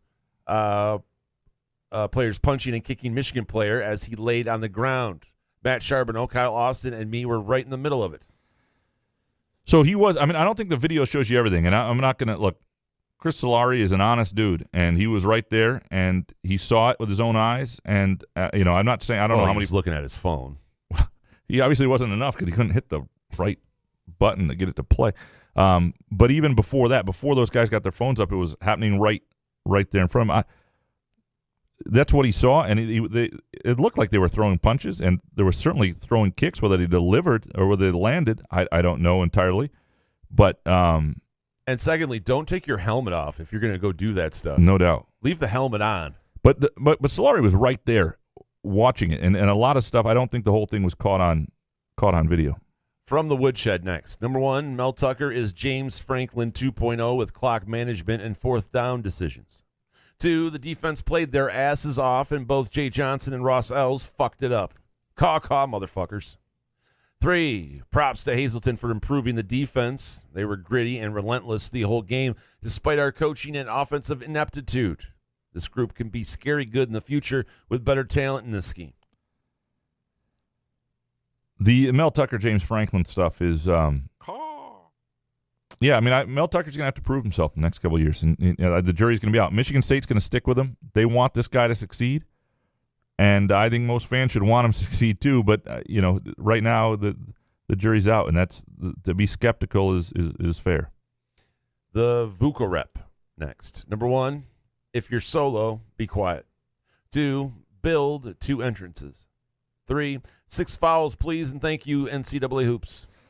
This should have been the hot take of the day with the 6 fouls in the NCAA hoops. I mean, have they even talked about it? Is it a thing where it's talked about? There have been certain points. Gosh, this is like round tables going back to conversations with Izzo like 5 years ago. That it's something coaches weren't opposed to, and there have been discussions. I don't know how far it's ever gotten. I don't think because they did it with the Big East back in the day, and there was some Some people didn't like it. They thought the game got too physical.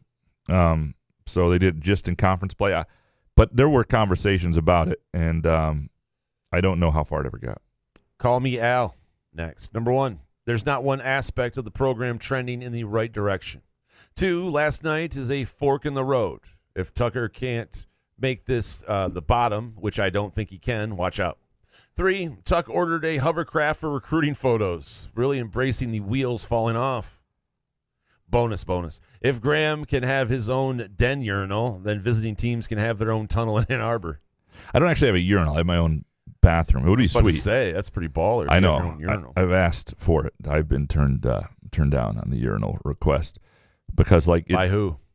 My wife, Elizabeth. Yeah, because I just wanted to play that. Yeah, I know you did. Well, because like it's also we use it as a guest room. Like my so in-laws. What? It's just a urinal. Yeah, but she wants a nice bathroom that guests can use and that have their is a own nice place. bathroom. If I showed up to your house and you had a fucking urinal, I'd be like, "This is a baller ass house. Who's a genius that put it in there?" I'm going to use that. Okay, yeah. Make my point. Yep, thank you. DMB next. Number 1, the adults in the room at both schools need to get a grip on the rivalry. The tunnel incident was just a symptom of no respect or guidance from either side. 2, the Detroit media is going to have a field day with a tunnel fight. They won't investigate Bo, but go all out for this. 3, I finally turned on Thorne. Graham says we are a 6-6 team next year. Then it's time to send him packing to Kalamazoo and give Kim or Hauser a shot. Jay Johnson is ass. The adults in the room thing. You know, this comes from I think a lot of a Jim Comparoni column, and I love Comp. But Comp, I just disagree with some of where he went with it. It was way too much just blame on Harbaugh. And look, I'm not saying Harbaugh is, but Harbaugh is not the main character in this. Harbaugh is part of the issue. Michigan and their setup is part of the issue. But ultimately, they could have chosen not to jump the guy.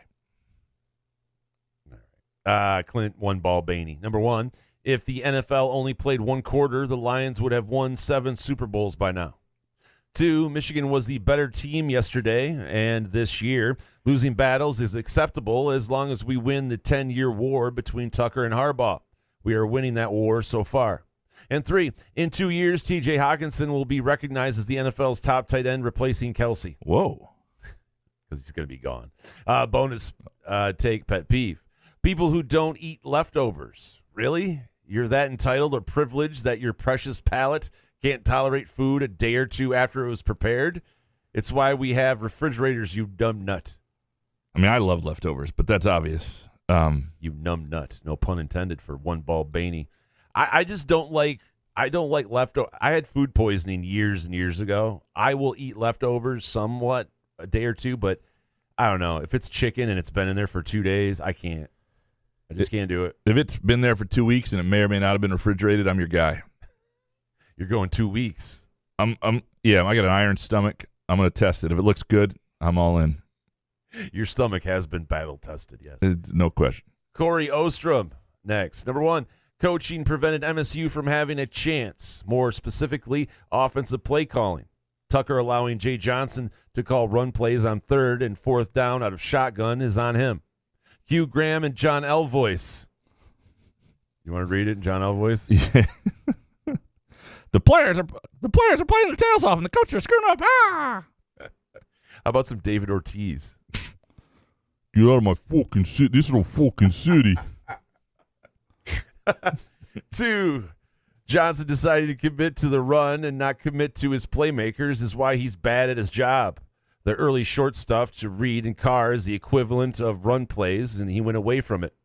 Hence, a barren second-half offense. And 3, harvesting my Sky Mint is rewarding, but the work is ass. Being the only person on the Belvedere Golf Club today was far from ass. Absolutely. That's where you harvest your Sky Mint, is on the golf club? I have questions, Corey, but yeah. That's smart. Yeah. No, that's totally.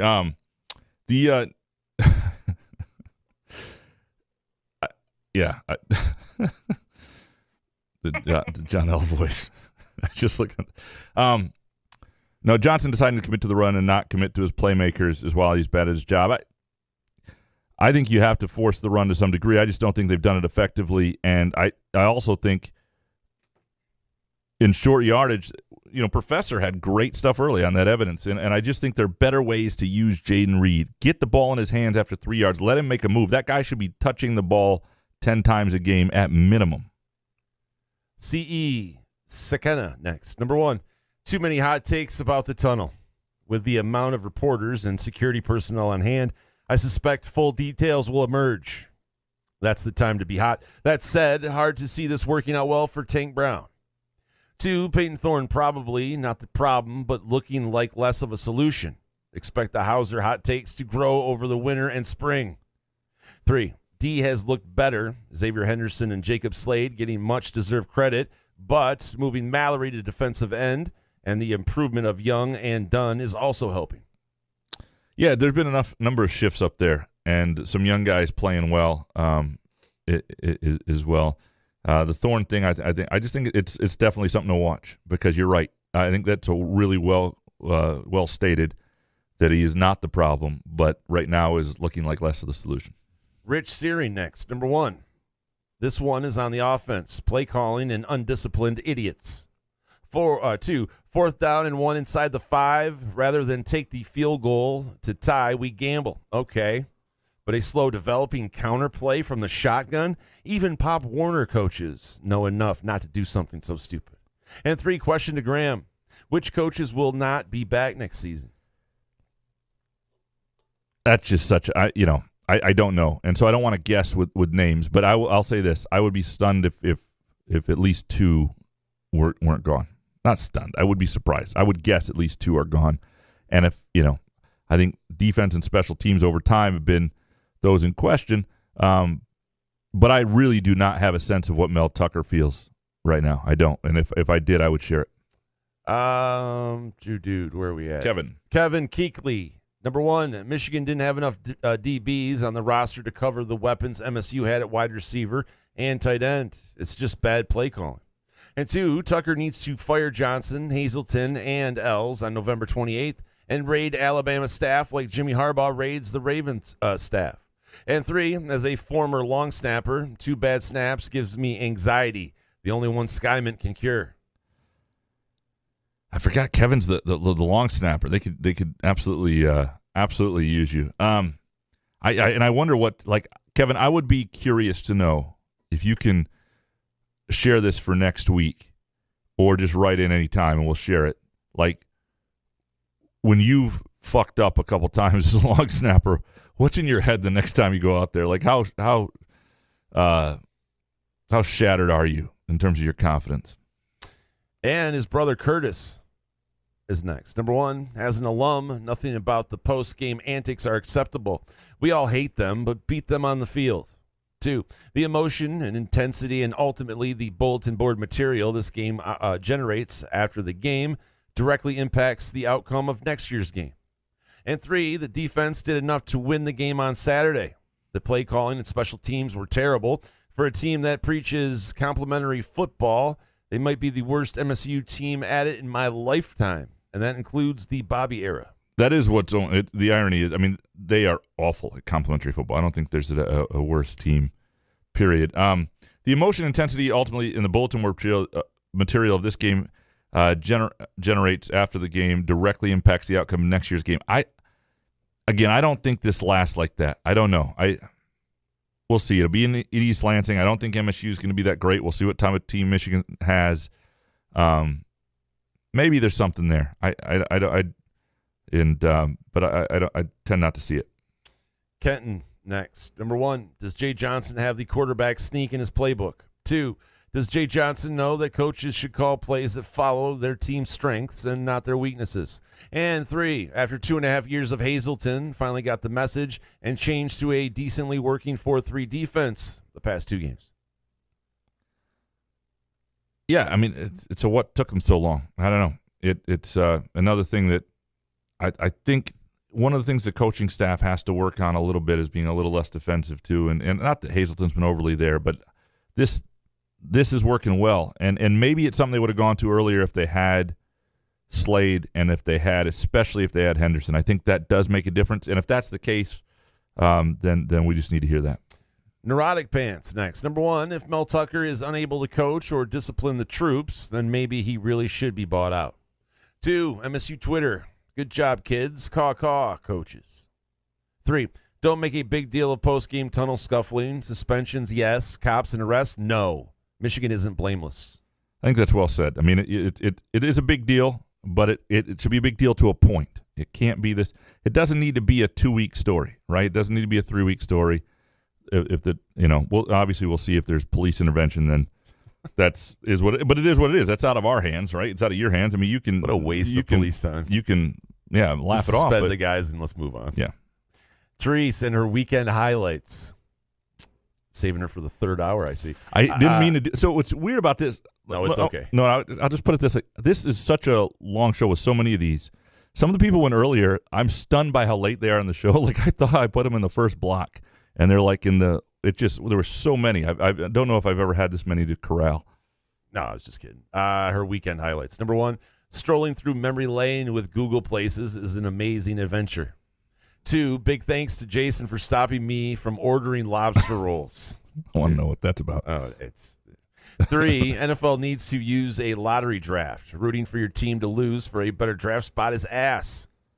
Is she a Bears fan? She is a Bears fan, Okay. but she was more talking about the Lions and, Okay. and listening to me just be dead inside. And Oh, I can imagine. Yeah. she just goes, because I'm like, what? Give me a reason. I asked her, I said, give me a reason for why I should cheer this team on right now. Why should I want the Lions to win? Yeah. I don't know. And lobster roll thing, I don't know what happened. She was on one. It was great. So what is it? Like, she was on one, Skymint-wise, you're saying? Oh, God, yeah. But what, a lobster roll? We're just talking like a regular lobster roll, like you eat a sandwich, right? I know. It sounds great. What's wrong with it? Yeah, it was on a commercial. It's an inside thing that Okay, no one's gotcha. going to care about. Gotcha. I don't know. Tyrone Couch. Number one, I'm starting to lose faith in the MSU coaching staff. I've lost faith in Thorne. I am pretty green-goggled guy, so this group must be pure ass. Johnson, woof. 2, I'll be in Champaign Saturday. It will be my first in-person loss since the 2002-ish Penn State game. I make a game a year and about half the bowl games. This team will just need to tunnel vision. And 3, speaking of tunnels, 2 weeks in a row there have been altercations with one specific team. Hard to believe the common denominator is not to blame. Also, Cocoa Pebbles protein powder, a cup of milk, and a blender. It's like a melted Frosty. Groovy stuff. Fire the coaches. I love the random thoughts here. That does sound good, though. Cocoa Pebbles protein powder, milk blender. They have that? Where you have to put the Cocoa Pebbles in and protein powder, or they sell Cocoa Pebbles protein powder? Tyrone, we're going to need more information. I want to try it. Some dude. Yeah, no, I'm just trying to highlight it here. The narratives of the tunnel stuff are maddening. I'm sorry, but what actually happened really does matter, and we'll probably never know. I will hereby speak in cosmic metaphors. Which one are these all backwards, or this hot takes? What is going on? Regarding multiple fights with various teams in the same tunnel, I have a sister-in-law that's constantly in fights with other family members. Guess who the problem is? 2 or 3. I don't know which one this is. We have coyotes that live in the woods behind our house. When they're close and yipping, my dogs want to go and play with them. For their safety, we choose not to let them out. So if one wants to skip to my loo into the tunnel away from his team and into the middle of a bunch of ornery MSU players and perhaps parlay that will shit-talking, I suppose he'll be addressed by the surroundings which he put himself in. The point is, what happened there is 100% not all on MSU, not even close. No, that's well said. I like the coyotes and dogs Who likes reference. coyotes? I don't like coyotes. Period. No, Yes. yeah, coyotes are awful. Are we supposed to be afraid of coyotes? They're not that big, right? They don't hurt humans, right? They're small. Yeah, but they will eat your dog. Yeah. No, fuck coyotes. Dark Mantonio. Number one, this rivalry will forever be no greater than 55-45 split win percentage. And no matter how bad or great either team is, there will probably never be any 52-9 real blowouts. And 2, I normally agree Graham, that losing by 28 is worse than losing by 3, especially to a rival. But last night, MSU losing by 28 was expected, would have sucked, but the year already sucks. But if MSU lost by 3, MSU would forever be living with, damn, that close to beating scum again. And 3, yes, Graham, you used the term brovacious, 910 mark, episode 754, Tuesday, October 18th. You have the timestamp, Jason, for a clip, and you created the word, Graham. Now you can define it. I don't remember what brovacious. I mean, I don't even know what I would use it for. I'm gonna have to go back and listen now that I have the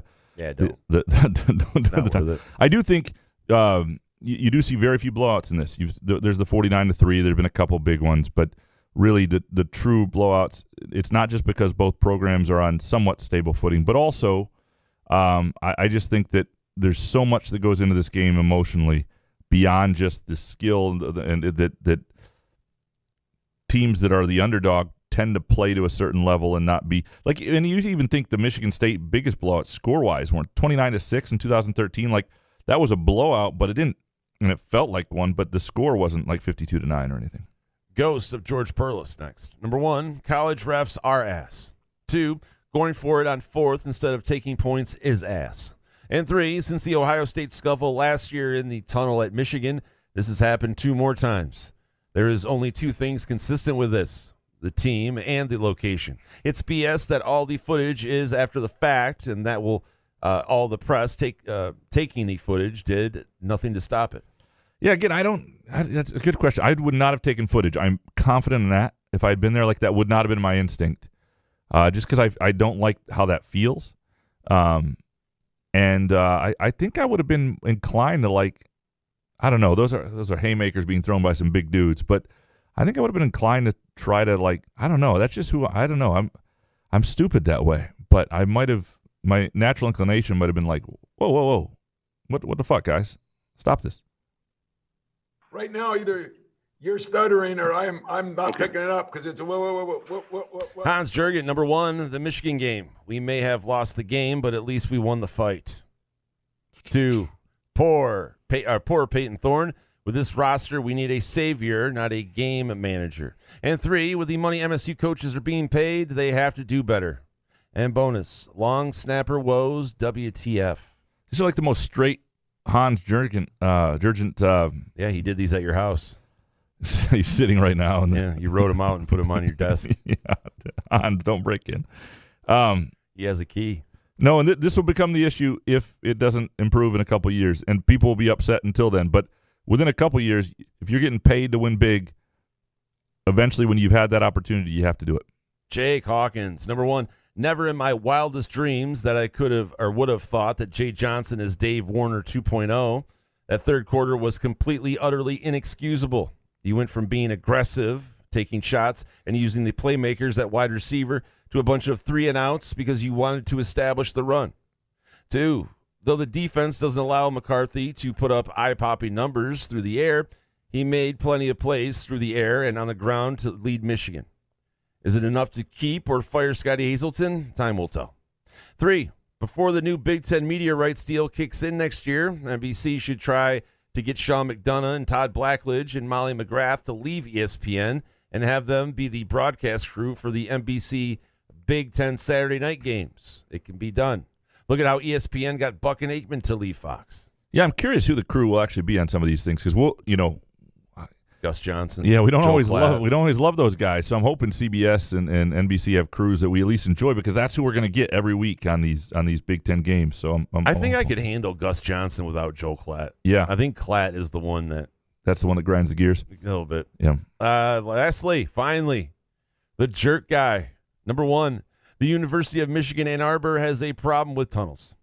2, the blue wall exists and feeds the Michigan program and fan base by allowing them to be victims with no accountability. And 3, that was an opportunity wasted. The defense did enough to get the offense to win, and the offense shit the bed. That's well said. I don't feel that way about the blue wall to the degree other people do. But if people, what do you mean? What's you don't that? believe that there's a blue wall? I don't believe it is quite the way people see it. But also, what are we missing then? because I don't think that it's ever intent, at least from the editor standpoint. But I'm also I'm aware that there are definitely columnists and definitely voices who spend a lot more time covering Michigan than they do anything else. We took this long to get to that. Jason, this is our longest show ever. It was too long, frankly, but I want to commend you on the hours of reading. Damn near 3-hour show today, getting into all your hot takes. We appreciate you. We appreciate Skymint. And if you're still listening, chances are you're well familiar with Skymint. Go to skymint.com for location information and specials. If you're looking for a podcast, again, the Final Four is on the schedule, is a great choice. Sorry, the Final Four is not on the schedule. Great choice. I was just on it. I listen to it fairly regularly. Enjoy it quite a bit. The Final Four is not on the schedule. Download it wherever your podcasts are. We appreciate Muskox. Go to gomuskox.com. Use the promo code CAW15 for 15% off. Thanks to Hopcat as well. We'll talk to you Wednesday after the Michigan State game. Wednesday, the next day. Couch there. Good show, man. Yeah, man.